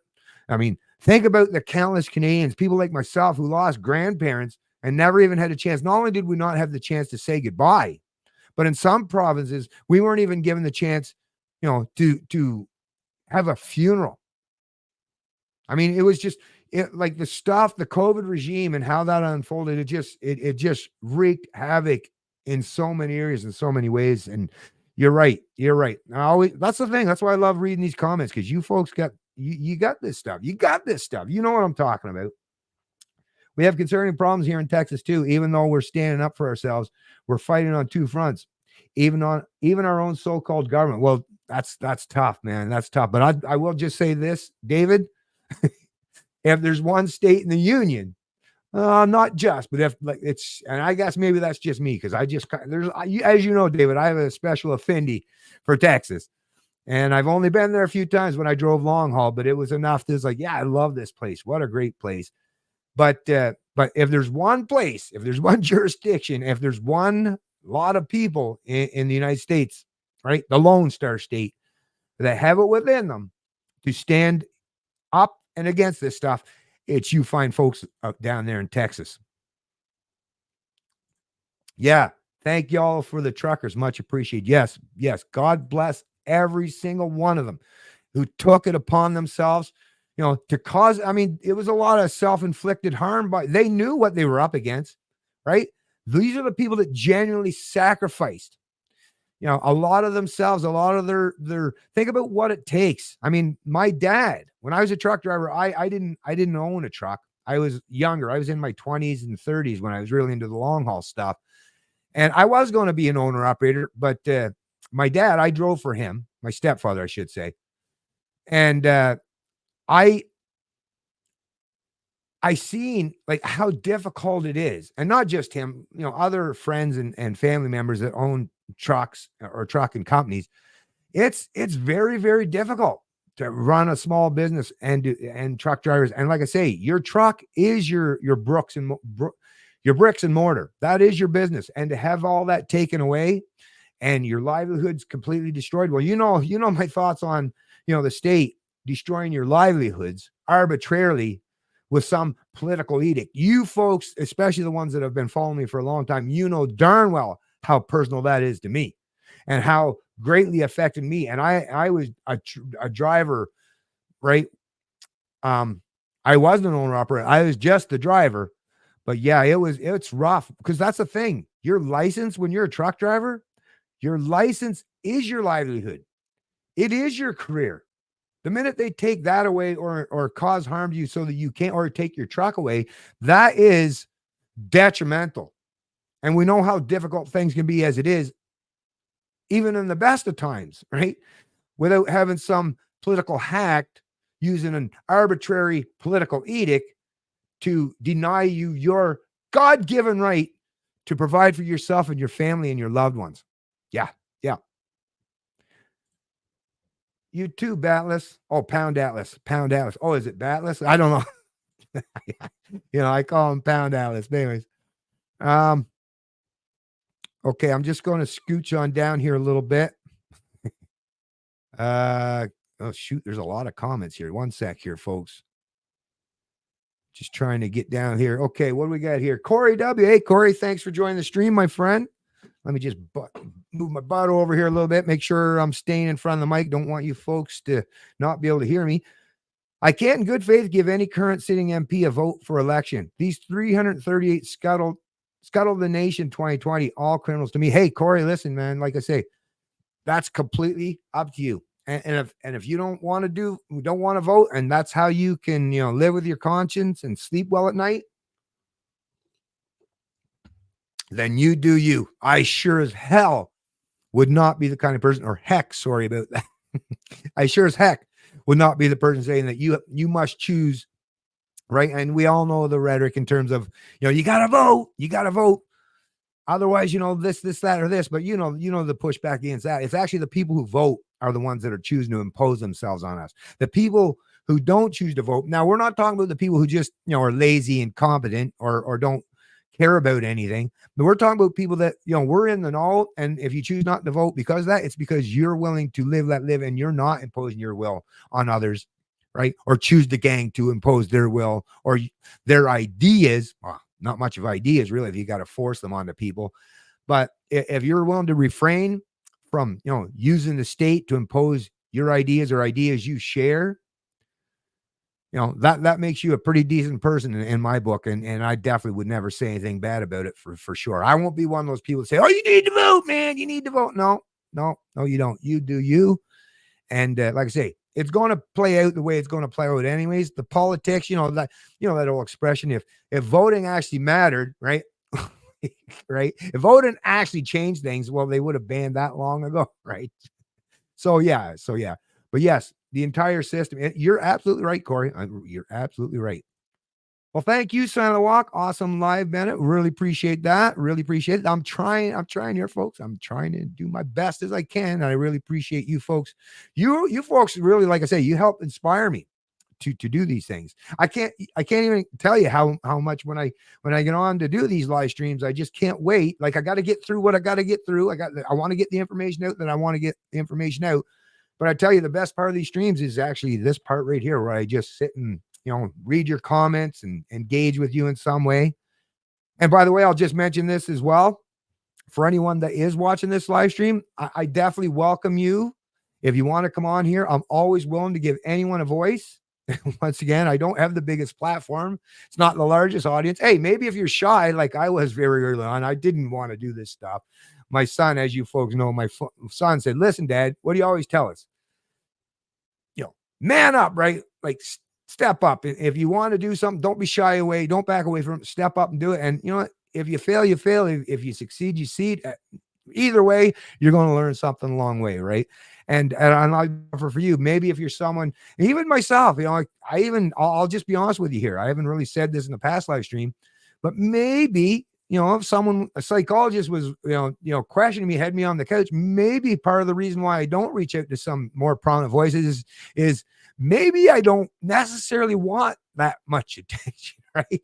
Maybe I think about my family a lot of times is like, yeah, I might be able to put up with it, but do they want to deal with it? And the backlash that it brings, I don't know. So I completely understand why some people don't necessarily want to engage in terms of doing live streams or podcasts and stuff.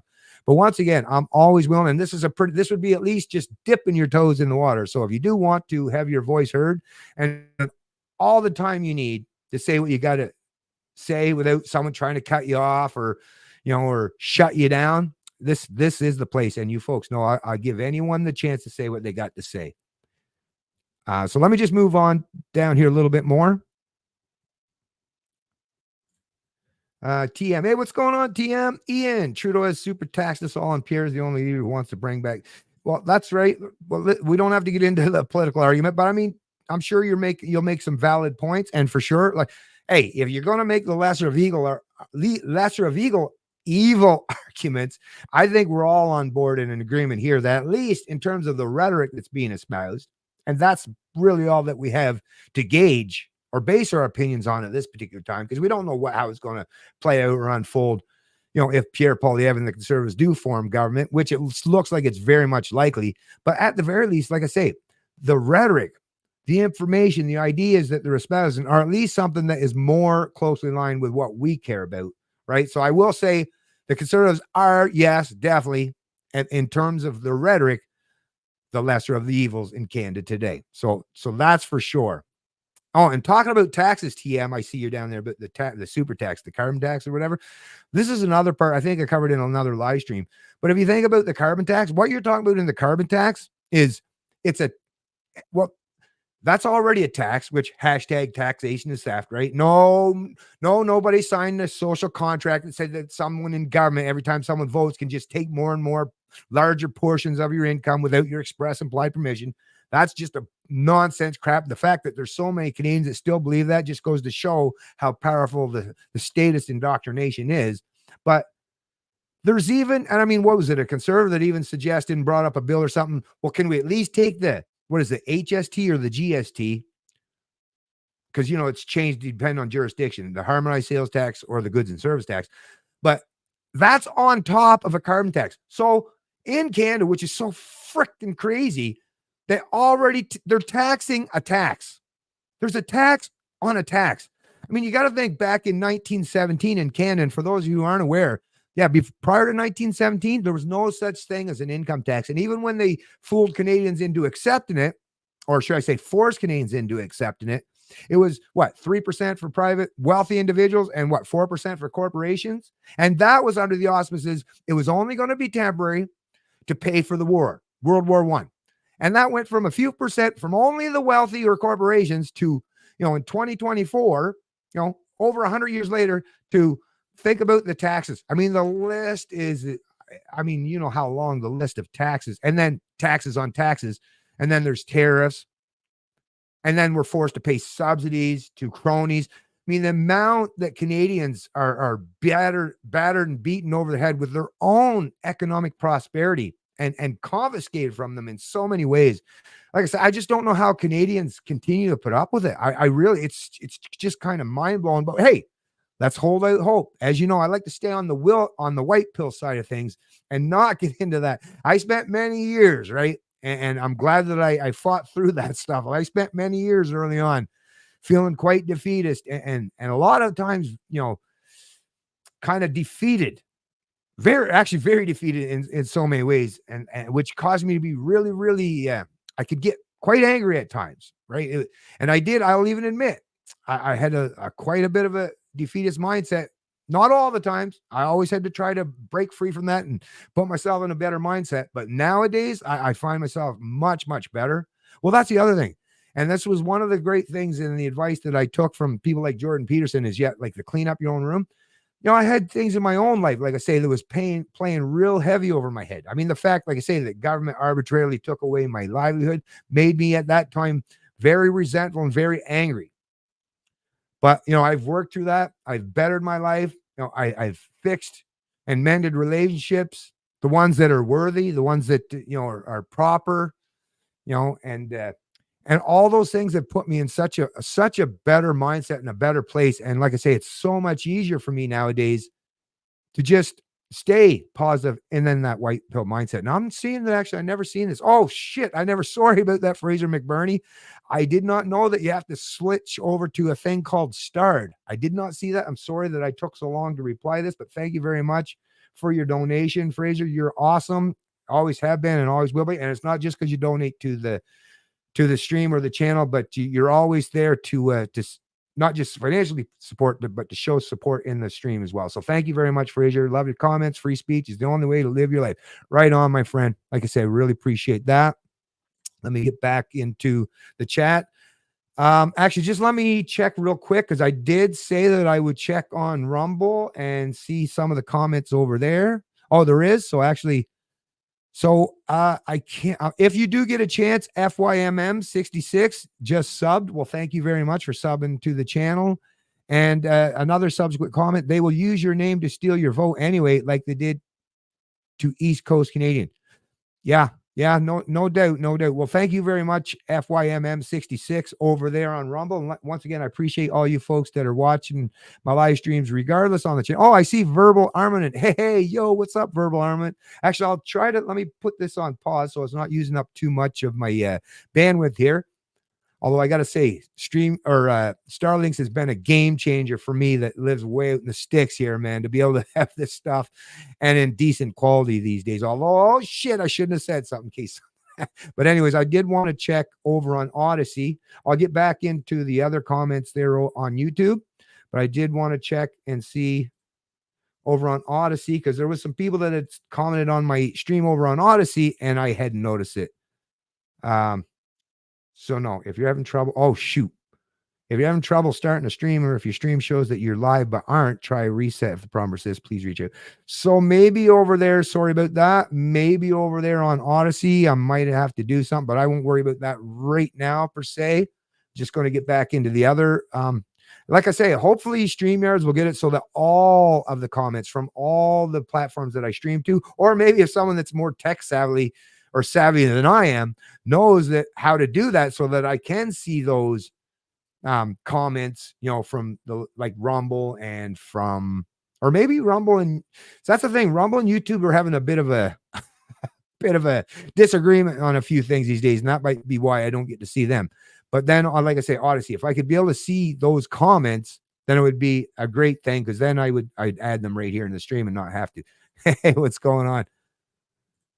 Highway Frog, what's going on? Go Truckers. Yeah, right on. Thanks for joining the stream, Highway Frog. Johannes Johnson, the truckers stood their ground and the government just embarrassed themselves by not listening to the message the truckers brought to all. So true. So true. All they were saying, I mean, that's what was so infuriating for me as a truck driver myself, was all they were saying is, I mean, think about it. Canadian truckers. I mean, first, the media and the politicians, right, at the time, like think about early on, praise not just the frontline nurses and the healthcare staff and the doctors and all of that stuff, but they heap praise on the truckers. Because, yeah, that's the thing, folks. That's something as a truck driver I've known all along, is everything that you consume, all those beautiful amenities, the food you eat. Well, I mean, unless you got your own garden and you do your own thing, right? Then totally different. But, everything that you consume, the clothing, the heat that you use, all the electricity, everything happens as a consequence of truck drivers out there day in, day out, night in, night out, long stretches being isolated alone. I know myself that the years and years that I spent. Now, I was fortunate in some regard that I did have my wife and my kids come with me on lots of, especially the long trips. So it wasn't so bad. But, that would be what? One, I don't know, 1/5, 1/10. I don't know how long, but, or how what a percentage of that was. But the majority of the time driving truck, yeah, I was basically isolated alone. Luckily I had radio, right? Or listen to comedy tapes or stuff, or just listen to myself in my own head. But yeah, it's tough. But you know what? It's like I say, it can be filling in some ways, and it's an actual meaningful job. Comes not with a whole lot of praise. So it was kind of nice for at least some people to be giving us a little bit of a pat on the back early on. But look how quickly that changed. And, most people early on, even if you weren't fans of truck drivers or didn't know a truck driver, of course you would have said, yeah, that's great. Until the Trudeau Liberals and their media mouthpieces basically tried to place the crosshairs of the target on us because, especially the unvaccinated people who said, no, you're not going to force me to take a vaccine. I don't know. I don't trust this stuff enough. I don't know. I don't even need it, whatever the reasoning was. Right.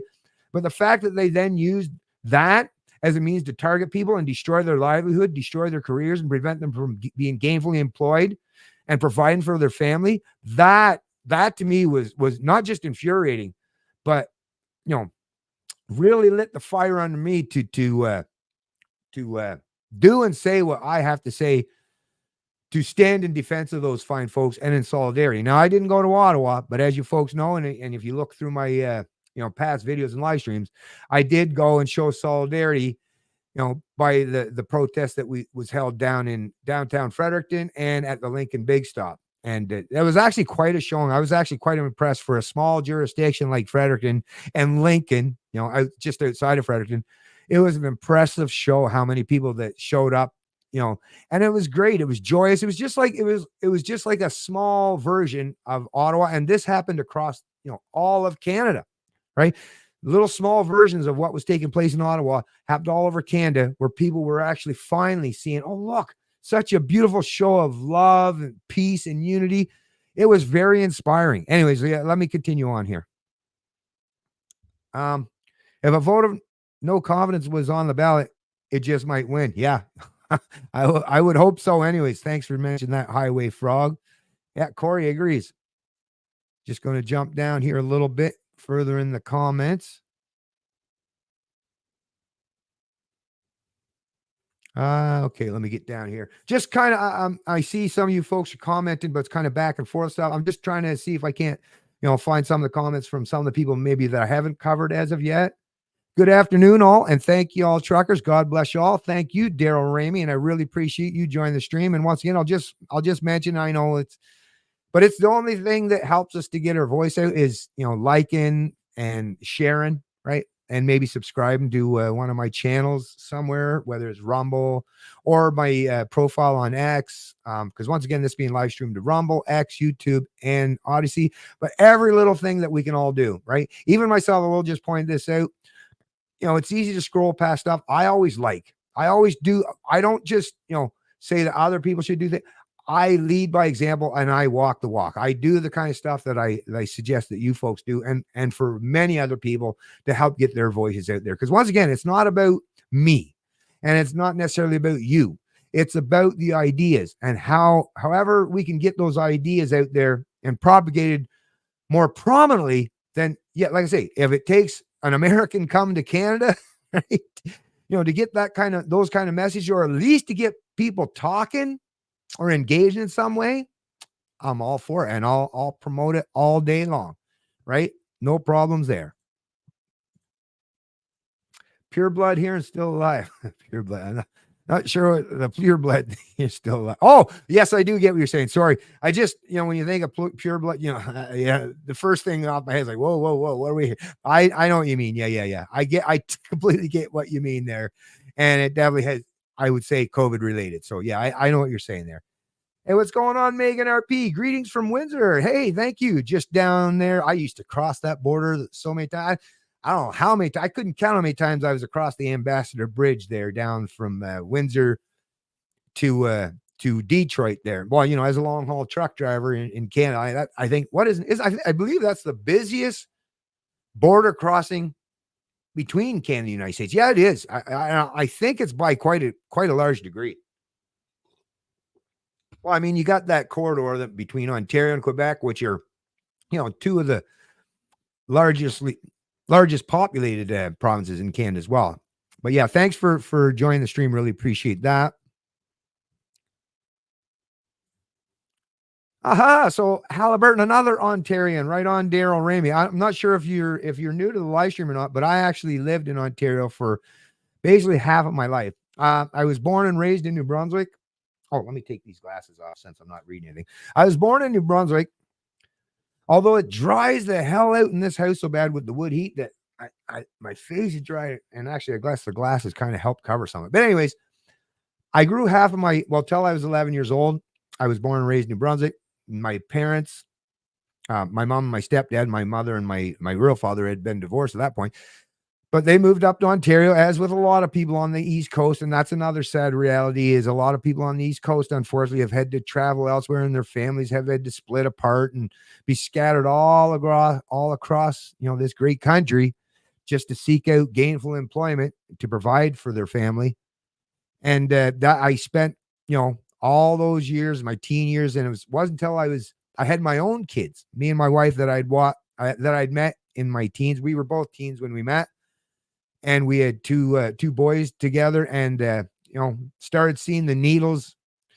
The needles in the playground that was enough for me. That was enough for me. He's like, no, I'm not living in this place, because I kind of lived in a ghetto-y area. Well, the poor, the cheap area, east end of Scarborough. That's the east end of Toronto, and it was, like I say, kind of a ghetto-y area. And when you start seeing those syringes and the needles, in children's playground at their school. Yeah, I was like, okay, that's it. I'm out. So, we packed up and we moved back east here. And I figured, hey, what am I going to do for a job back here in New Brunswick? There's not a whole lot of areas of occupation for people to choose, like especially for blue collar folks like myself. Work in the woods and drive truck. Your two dominant options. And yeah, I chose the truck. And that's basically what I've done. But I found out, even though it was kind of happenstance how I chose it, because I'm the kind of person, I like racing. I like, I can work on engines. I've built engines. I'm very mechanically inclined. Like I say, I love racing all machines. So driving a truck actually and heavy equipment was not that far of a stretch. And the fact that, once again, you're like your own boss, and there's a lot of freedom that comes in being a truck driver, or at least there used to be. Anyways, let me just get to more of these comments. I should share actually some more of this stuff here. Actually, let me just share. There was a few other things that I did want to cover. Should I play this one? Yeah, okay. Let's just listen to a little bit more rhetoric from just like I say, just to show the kind of things that they're using to try to, the establishment media, I'll say. We've heard already from some of the establishment politicians, but even those in the establishment media are more than willing to repeat and regurgitate that nonsense. Politicians across the country are calling out Danielle Smith over her association with a controversial former Fox News host. Smith spoke at 2 Tucker Carlson events Wednesday and reportedly even had dinner with the right-wing news commentator. As Tim Brooke reports, many believe that warrants an apology and a condemnation. He's known for his political attacks, but a day after appearing in Alberta, it's Tucker Carlson who's facing the heat. It's deplorable, and we won't stand for it. A group of federal Liberal cabinet ministers is bashing the right-wing commentator and his event's star guest, Alberta's premier. For Danielle Smith to bring the mouthpiece of the MAGA conservative far right to Edmonton Centre to spew hate about LGBTQ2 people is beyond the pale. Carlson compared gender-affirming care to castration and questioned the prime minister's sexuality, which the Fed. I mean, where is he wrong? See, this is what I mean. This is the part that, like, they lack self-awareness. Well, that's what happens when you function entirely in an echo chamber of your own making. They have no idea how out of touch they are with actual mainstream Canada. Just like Tucker. The reason why Tucker is so his voice is so powerful and so popular is because he is actually, his voice is resonating with mainstream America, and it'll definitely resonate with mainstream Canada. Now, there are a lot of fence sitters in Canada who, once again, are woefully or inadequately informed, who might initially have listened to the rhetoric that these hacks in the media and these, politicians, these leftists, these woke politicians, identity politics pushers, right? They might have, believed them for a while. But once again, all it takes, literally all it takes, just give yourself the chance that when someone's targeting someone and offering you rhetoric saying they're this, that, insulting to drive them, bare minimum, a minimum requirement, right? Before you actually take it upon yourself to, have that kind of judgment towards another human being, at least listen to the other side of the equation. At least listen to what Carlson has had to say. Because what he's saying, and it's true, that there are young folks today that are having these things happen to them, right? And, I'm not, like I say, what adult does as a libertarian, even if I disagree what they do, once you're an adult, you do you. It's not up to me. It's not up to me to even judge. As a Christian, God will judge. But I will say this, when they're children, that is something, and like I say, when you start messing with children, and especially things that can't be reversed or undone, or that would require, extensive surgery or even more hormones yes, all we're saying, all people like Tucker Carlson, people like myself, or anyone that actually, has some common sense judgment in terms of a lot of this stuff, is just leave the kids alone. Just leave the kids alone. That's all we're saying. And the more they double down on this rhetoric to pretend or suggest that we're just a bunch of MAGA right-wingers, because once again, I'm not a MAGA right-winger, although they're sure as heck try to push me in that direction, right? And I will say it's the left, it's the woke that are pushing me more in that direction as a libertarian. But no, as a libertarian, it's just when someone says something that makes sense, it seems logical, reasonable, and there's some ethics baked in the cake, that I just have to agree. And I won't sit on the fence. And I won't shy away from controversy. And I don't care how many people insult me for saying so. And that is something that like I say, the conservatives, and I hope Tucker Carlson has genuinely enticed Canadian conservatives to finally show themselves, man and woman alike. Don't care your age, don't care who you are as a person, but yes, you should be willing, unabashedly so, to stand in defense of children who are going through this stuff.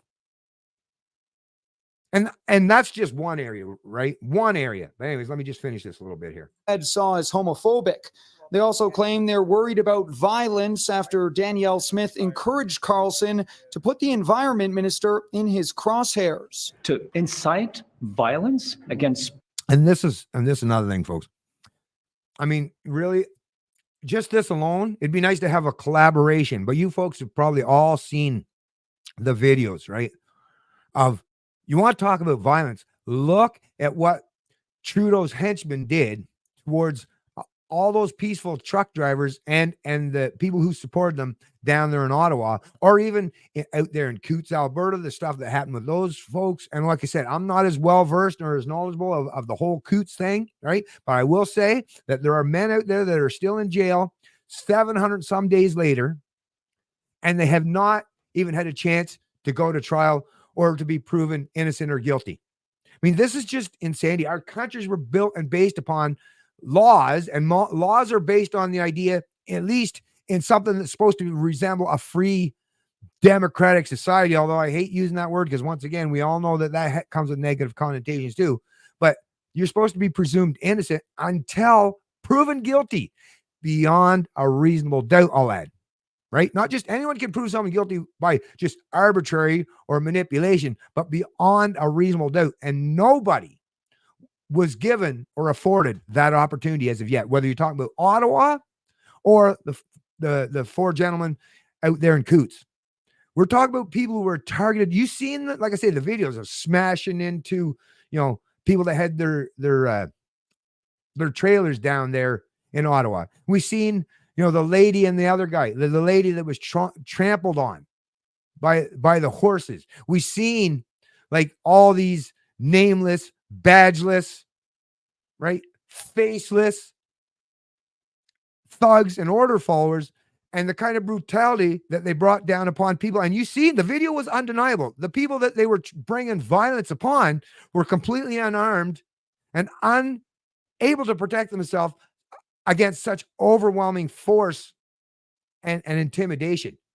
We've seen some of them with the big military-styled vehicles like the Bearcats, locked and loaded with, weapons of war to once again target people who were just doing what was right for them to stand up for their God-given inherent and inalienable freedoms. You want to talk about violence, Guilbeault, and the fact that you're trying to cause so much harm now. It's not direct violence, but think about the kind of policies that Guilbeault promotes, supports, and wants to thrust and force upon the Canadian people.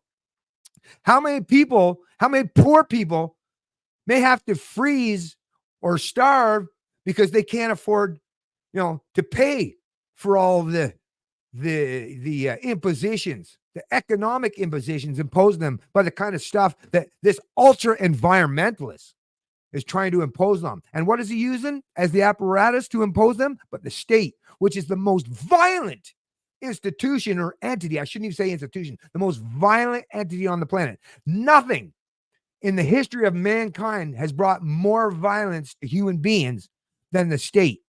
No matter if you're talking, go back to monarchies, dictators, pharaohs, or what we call modern day democracies or republics, whatever you want to call it, the people who seek to rule over you, these are the people who genuinely, that is the whole point, is to use force, violence, coercion, and theft as their means to an end. And he has the audacity to sit and try to label the people that he disagrees with as trying to bring violence. Of course, they never have one example. That's the thing, folks. So once again, even if you're a fence sitter, put yourself in the mindset of even someone that would follow this guy. Like, wouldn't you at the very least want him to give you one example? Which is why they're losing their adherents and their audience and their loyal supporters more and more on the daily basis. So yeah, let them continue on with this kind of rhetoric, right?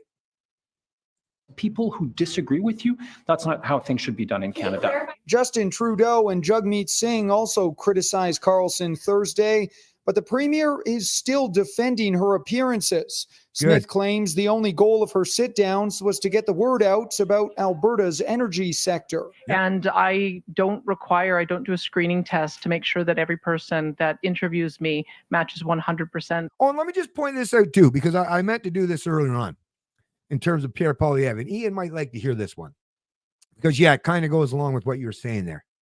Why did he shy away? Now, okay, listen, if I was a political strategist, which I am not, nor would I ever want to be, is because you're just telling people how to manipulate them, to benefit you or your party at everyone else's expense. Now, sometimes you can be on the winning side of that, or the bad, the losing side of that, right? Depending on where you are on the political spectrum or what tribe or gang you particularly support. But the fact okay, so I say, as a political strategist, let me just thinking out loud here. Yeah, it's probably a good idea, especially considering you think about the kind of people who typically identify as conservative in Canada. So a lot of older folks would, identify as conservative, and a lot of them would be, socially conservative and stuff like that, and would be typically willing to, or, probably still got cable TV, probably still watch, like they probably still get most of their news, right? They're typically a lot of the older folks, although I shouldn't say not all, because like I say, there are variances. So don't get mad at me if you're not, or if you don't fit in this stereotype, but a typical, ill-informed or inadequately informed, boomer and older Canadian citizen who would be a conservative or identify as conservative are watching CBC, CTV, Global News, Global Mail, the establishment, the ones that have been bought off by the Trudeau Liberals. So they're getting the overwhelming majority, if not all their information from the hacks in the establishment media.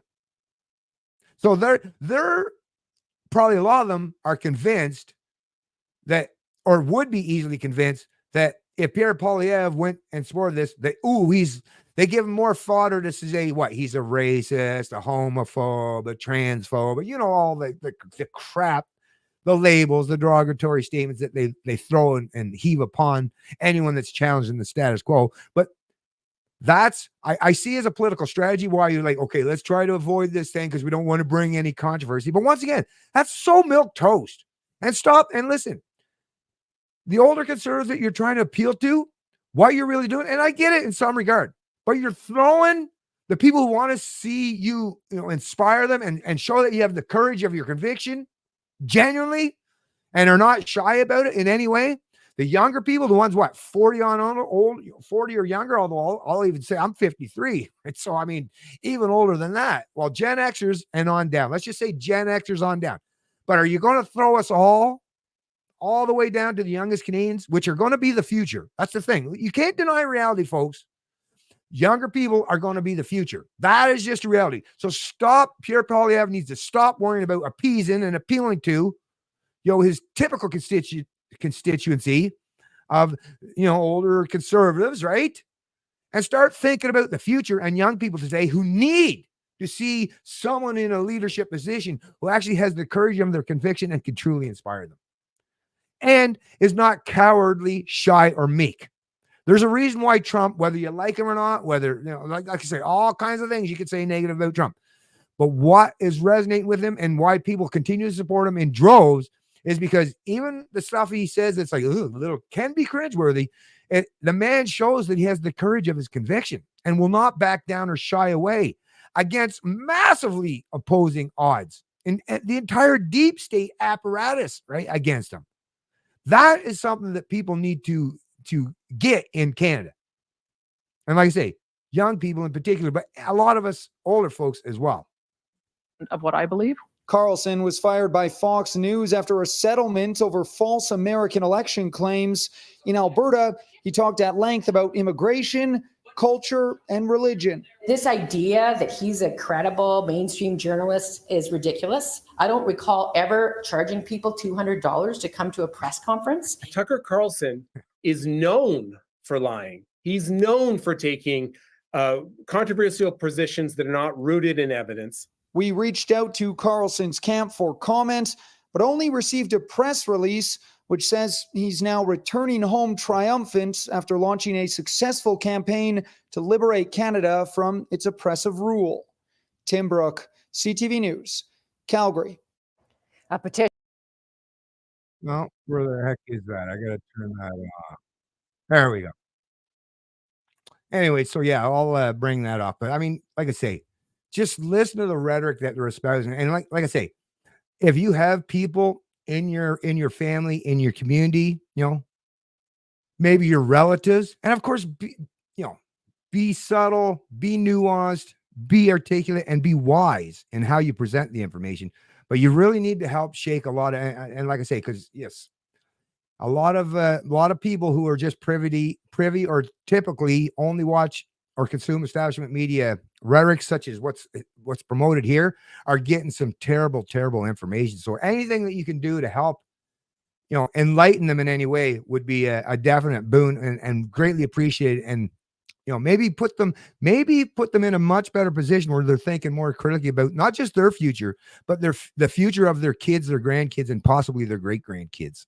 And I was just going to get into the comments here a little bit. Is there any? I'm just going to check. Was there some other things that I wanted to cover? Oh, I did want to mention this too, folks. For those of you on Twitter, and you're seeing all these out, like I say, you can't necessarily say they're bots. Definitely shills, right? A lot of them are even paid shills. But this was from Post Millennial. I'll make sure to link this in the description of the stream as well. But this was back even during COVID. But if you think that they've all gone away, like I would suggest no. Trudeau's already bought off many of the Stasher media, and this is probably something that you also want to take into account. Revealed, Trudeau government paid Twitter influencers to promote COVID vaccines. The Trudeau government has paid out $682,000 to influencers on Twitter, now known as X, since 2021.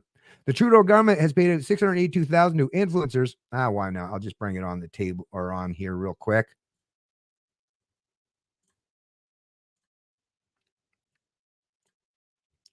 According to Blacklock's report, which, once again, Blacklock's report, Rebel News, Post Millennial, True North, at least are what's, alternative media who are at least challenging the status quo and the establishment and at least giving you counter narratives, opinions, and perspectives. So shout out to all those folks. Health Canada has been a major contributor to this stealth paid advertisement campaign. The campaign description states that it is an influencer campaign to help people in Canada make informed decisions about COVID-19 vaccine. Expenditures relate to work by the agency, including planning, material development, influencer outreach, and liaison, updates, content monitoring, evaluation, and as management of payments to influencers. Ex-influencers that were paid as part of the program include Lannis de Siletz, Arctic Makeup, Brie Carp Run, Callowin Twins, Cassandra Bouchard, Charlotte B123, Chelazon LaRue, CH Karen, Christine Kissick Home, Daniel is Anxious, Dashing Dad _YYC, Do the Daniel, Eve Martel, Fleur Maison, I am Suckman Gill, Indigenous _Batty, it's Chris Robbins, Jaja Banks, Jemmy Echt, and Jocelyn Affa. Other paid influencers were Life _with _Benjamin, Mom RDY to go, Karen, Pascal Deblois, Playing with Apparel Man. Anyways, folks, like I say, all this will be linked in the description of the video below. But I mean, this was just for the COVID regime. And once again, there's so much information that, we can't all be privy to everything, can't know everything, but you just got to know that just by sheer fact that after Tucker Carlson came up, after the Emergency Act ruling, what are you seeing out there today? I know me, I'm seeing a lot of shills for the liberals out there, right? And I mean, whether they're paid or they're just doing it because they themselves have benefited from or sustained themselves by maintaining the status quo or the ruling establishment, you just got to know there's a lot of incentive for some people out there to be completely using baseless information and rhetoric, propaganda, and what would be, I don't even like to use the words information, but to basically try to paint anyone that is challenging the status quo as, all the derogatory, the typical, right? Anyways, I'm going to read just a little bit more of the comments, and then what are we at? 153. I'm going to try to tie this bad boy up at the 2-hour mark. So I got 7 minutes here to rip through these comments. Anyways, but I really do appreciate all you folks. Actually, was there something else? Oh, yeah, there is one more from the Ottawa Citizen. And once again, this one was Aidan Helmer, January 25th, 2024. Federal Court's Emergency Act ruling will affirm claims in proposed class action lawsuit, lawyer says. Anyways, I'll post that as well. But once again, these people can pretend all day long that, and I mean, when it comes to the justice system, I don't have complete faith in it, that's for sure. But I can definitely hope that, a judge of any stature or a multiple of judges, even all the way up to the Supreme Court, are at least, going to try to interpret the law as it's actually written. And if they do, then once again, no matter what, and even if they do seek leave to appeal, hopefully they'll come down and err on the side of freedom and liberty as well. Oh, Halliburton's so beautiful. Yes, yes.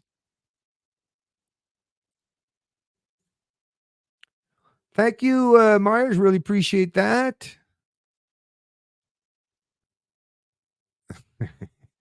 Yeah, that guy is a complete lefty.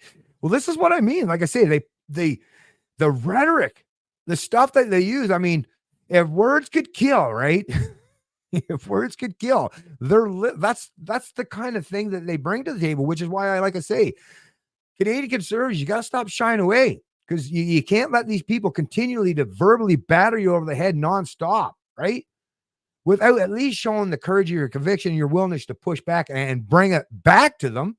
Hey, at least for self-defense purposes. Yes, he did do a good job. But really impressed. Really impressed. You should post links to all your streams like Rumble. Post links to all your streams like Rumble, etc. I usually do. I usually do, actually, before going live. I usually do link, but actually it's really easy for me. If anyone actually do want to follow me somewhere on other than, if you are on YouTube, Rumble is probably the most popular one. I think I actually a lot of times get more views on Rumble than I do on YouTube these days, because YouTube likes to suppress my content, or at the very least, I won't go that way. They definitely don't promote it. So even if they're not supporting it or suppressing it, they're definitely not promoting it or putting it people's recommended. But all of my channels are Canadian Libertarian, and I do space, or some of them might not be a space. But if you type in Canadian Libertarian on Rumble, you'll definitely find it. But I will actually do what Ian said and put that. Why not? That's actually probably a good idea. I don't do enough self-promotion, so yeah, probably a good idea to do something like that. So, because Rumble is the primary one that I do. If you do want to follow me, because Rumble seems to be the one that really genuinely cares about freedom of speech and will adhere to respecting freedom of speech. So I will put that. So that is now linked in the description. And actually, why not put my X out there too? So, because the thing on X is somebody else says Canadian Libertarian. Shame on you. No, I'm just kidding. Of course, you had it before me. You got me. Hey, whatever. But I unfortunately had to go with the CAN_Libertarian. So yeah, I will place a link to that as well. There, that's going out. So both of those. And if you're on Odyssey, like I say, Canadian Libertarian, it won't be hard to find me on Odyssey, because it's not nearly as big of a platform as the other one. So you definitely won't have a problem finding me over there. Actually, no, I better keep these on, read a few more comments, like I say. Hormones to kids should be illegal. If they do feel like the opposite sex, why do they need hormones? Makes no sense unless your motive was to really mess them up and be on big pharma drug for life. Yeah, I agree. Like, that is just, like I say, yeah, just leave the kids alone, man. Leave the kids alone. When they become adult, if they genuinely want to go through those things, hopefully they got people in their lives. That's the other thing, is you folks know, where are the common sense, reasonable people in their lives? Where are these people? That's what I wonder. That's what I wonder.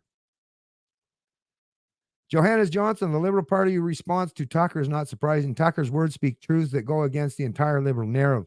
The Liberals lash out with no clue about what message they send. You are so right about that. And in some ways, like, yeah, don't tell them.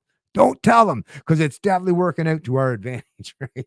Violence. These clowns haven't seen violence. They live in fantasy land.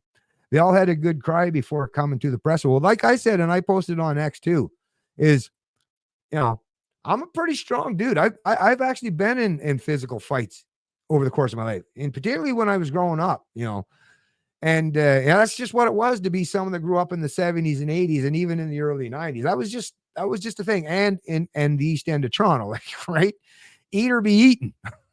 But I have said on multiple occasions to these people on the left, especially if you look at who they are, what they represent, and their statue, who they are as a person, like, I said I wouldn't walk downtown. Like I say, I'm a pretty strong dude, and I can defend myself quite rather well. But I'm not stupid enough to walk down, Queen Street at 2:00 in the morning, walk into an alley with my wallet with, if I had hundreds of dollars, $100 bills all hanging out of my back pocket or out of my wallet. I'm not stupid enough to do that. Right? That would be a really, really, really stupid thing for me to do, because I would expect someone's going to might bring violence and theft to me. And I don't go around out in the woods, like on my four-wheeler. I love and snowmobiling. I've been out in the woods out in New Brunswick a gazillion times. Never have it occurred to me to get off my four-wheeler or my my snowmobile at any point in time and go search for bears. And as soon as I find one hibernating or laying down for a snooze somewhere, to start poking them. I don't poke bears for the very reason that I don't think that these lefties or these so-called progressives or these woke identity politics pusher types, you're going to end up poking the wrong bear one of these days. And I'm saying this for your own damn good, right?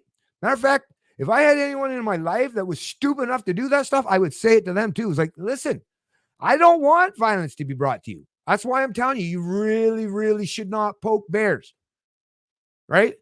I mean, even when you see, and I'm not defending it, right? I'm definitely not defending it. But, we've all seen like the big, guy 6 foot something and some little chick keeps fucking slapping him constantly. It's like, even when you see that, that's really, really stupid. Not that I'm suggesting that the guy should, return violence. I'm not saying that that's a good thing. But holy fuck, you're really, really stupid, lady, to be constantly fucking slapping a guy that can literally knock you out cold. And as we've seen in videos, if you have, it has happened. So even if you want to consider me just good advice to help protect some of you dumbasses from your own stupidity, right? No matter how you want to look at it, stop fucking poking the proverbial bears all the time. And then you won't be having to, hey, Stevie Guilbeault or whoever, or all these fuckers that are now all scared to death because Tucker Carlson came to Canada. Stop poking the proverbial bear. Maybe you won't have to be so scared. And trust me, so far, as far as what I'm seeing, the bear hasn't even woken up yet. Maybe shrugged a little bit, maybe turned from one side to the other, but as far as I'm seeing, still sleeping. So if you're one of those woke identity politics pushers and you just constantly want to poke your finger in the eyes, of Mike Tyson, right?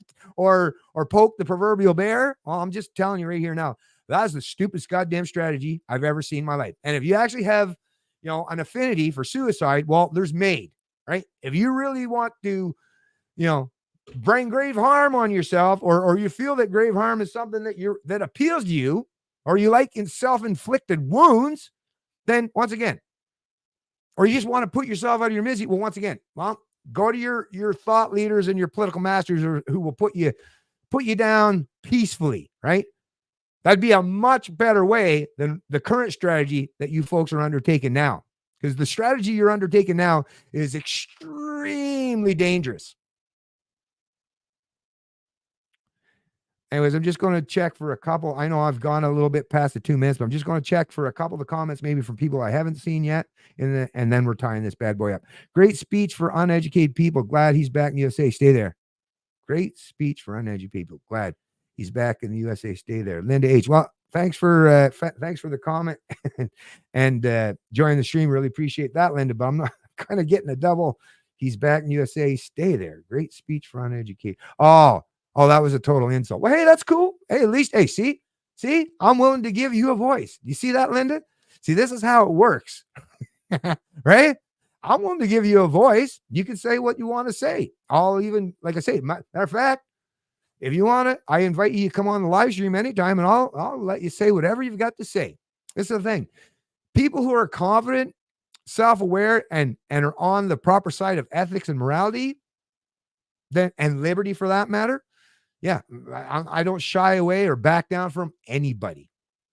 And that's something that people that you seem to want to align with don't have and lack severely. Unacceptable, deplorable. Right on. Conservatives are easily cowed. Why didn't Smith reject the premise of the question that Tucker supports white supremacy? Well, that's the thing, folks.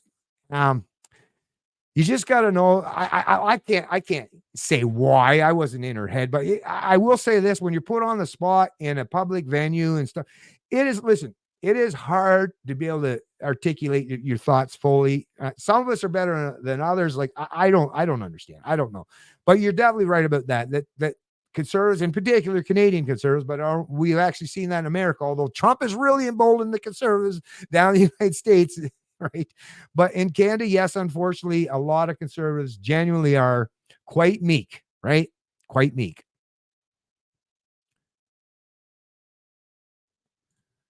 I'm with you, Corey. I'm with you. Very weak people, but this is the thing. Very weak people with the big giant proverbial gun in the room, aka the state that they're wielding and pointing proverbially, metaphorically at a lot of people these days. Like, how dangerous is that? And actually, that's much more dangerous than a competent individual that actually knows how to yield it and isn't stupid enough to go around pointing it willy-nilly at people, right? Yeah, the fact that they're that weak and willing to use the full force and might of the state against their opponents, like I say, sometimes, like I say, maybe they need made because they seem quite suicidal, proverbially speaking.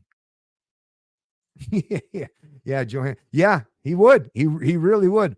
Although, to tell you the truth, it seems that they did a much better job. Like, Goebel seemed to be head and shoulders much better. Once again, not praising Nazis, definitely against any of these authoritarian collectivists. But I'm just saying, in terms of how it all played out and panned out, seems that they were much better at spewing the rhetoric or the propaganda, or maybe it's because it was much earlier on and they didn't have the information age, right? I will use the fact that we live in the age of information and internet and social media where we can all get our voices out there and push back against this stuff, even though we are suppressed, highly suppressed, right? All it takes is that one person's voice. And it's so good that we do live in the information age where that one single voice can at least get out there and squeak a word in edgewise every once in a while. What did Pucker call Trump behind his back again? Demonic and a destroyer. And what did Pucker for years say in public about Trump? See, that doesn't matter. Hey, thanks for joining the stream, though. Is it Ewan Reed? Yeah, Ewan Reed, I believe. But that doesn't matter. A lot of us, I mean, if you go back through my history, I'm sure you could find something where I said something where I disagree with myself now as opposed to then, where I've changed my position in some way. Well, I'm not sure where you're going with that, but yeah, like, I mean, only an absolute ideologue has never changed their perspective or opinions on everything at all times that they've ever said, right? Yep. Laura S., thanks for joining the stream. Oh, we got a Pasture. What's going on, Pasture Phil Biggs? Tucker Carlson was fantastic during his Alberta visit, met with Premier Smith, revealing to her all of the criminal actions taken against we, the ordinary people, over the past 55 years. Yeah, right on, Pasture, and thank you as well for joining the stream. Rick Walden, what the fuck? Oh, damn it, you got me to swear. Sorry about that. Anyways. Wendy Hart, that song, Hey Teacher, leave them kids. Yeah, exactly. Yeah. And no, it's not your kids. No, they're not your kids. And yeah, my youngest son, shout out to both of my sons, actually. But my youngest son, just recently got engaged with his girlfriend that he's been there for a few years now, few years now. And they're looking to have kids themselves. Got themselves a nice little home, everything's working out great for them. And even myself, whether homeschooling has to be the way, well, that's the thing. We're very fortunate to live in the age of information where you can get a genuine education without having to go to these indoctrination centers or suscept your children or your grandchildren to this propaganda, this ideology, this woke identity politics ideology. I'm telling you, folks, it's going to be detrimental to a lot of them, the ones that get caught in it, right? But yeah, I don't know, but like I say, you just gotta, everything that we can do to counter them, or at the very least, I know, like, I went to public school, but once again, all it takes is someone, which tells you just how sad it is that there's so many Canadians that lack that one person in their life that's willing to offer, common sense judgment and reason and logic and bring genuine morals and ethics to the equation when these kind of conversations or dialogues take place. That's a sad reality that a lot of people, a lot of kids have been left behind and susceptible to be only inundated with this nonsense. But this is why it's so important now that we do live in the age of information and where we can get our information out there and spread around quite readily and rather easily compared to any time in history, is to do what we can to help educate and inform these young people, even if they insult you, right? If you have good intentions and you really genuinely want to help these people, ignore the insults, let it slide off your back, right? Sticks and stones, and carry on. Carry on. That's what I do every day on social media. Of course, you get derision and insult for some people, but I don't care. The people that want to deny or deride me, I put what I put out there so that the people that do want to, learn and listen to a logical, reasoned, ethical argument, that I'm going to make sure it's there for them. Wow, there's a lot of comments. Anyways, folks, I do appreciate all the great comments, but yeah, I've already gone 2 hours and 10 minutes and I pretty much covered most of the stuff. I think pretty much everything that I wanted to cover today, but I really do appreciate all you folks that did join the live stream. I seen that it was actually a much, much higher amount of people that were active and engaged in the live stream. I've seen a lot of new folks in the live stream. So this is great. This is great. And I really appreciate all you folks that did take the time out of your Saturday. And I understand that a lot of times during the week, a lot of people like yourself don't have the ability to come and watch my live streams. But that's the thing, share it with others, and maybe they'll get some time where they can come out and look at it. And like I say, even if they don't get to see my stream, then just even if it's not mine, maybe other people have done a better job. Share Tucker's instead. Just whatever you can to help educate and enlighten and inform people, and give them something that they can use to push back against the people. Because, they're definitely going to be, especially a lot of people are going to be surrounded by people. And, everyone wants to fit in, right? And I know how difficult it can be as a young person to try to step outside the boundary, what's considered norm in certain circles, right? In certain regards. But, some of them are willing to do so. And what we can do is at the very least, give them the proper information, so that they have the right, not just the right mindset, but the ability and the skills to articulate their thoughts and push back against the kind of narratives and the propaganda that they're hearing. So thanks all you folks who did join the live stream once again. Like I say, really appreciate. Have yourself a great Saturday, the rest of your Saturday, and a great time for the rest of the weekend. I'll see you in the next live stream.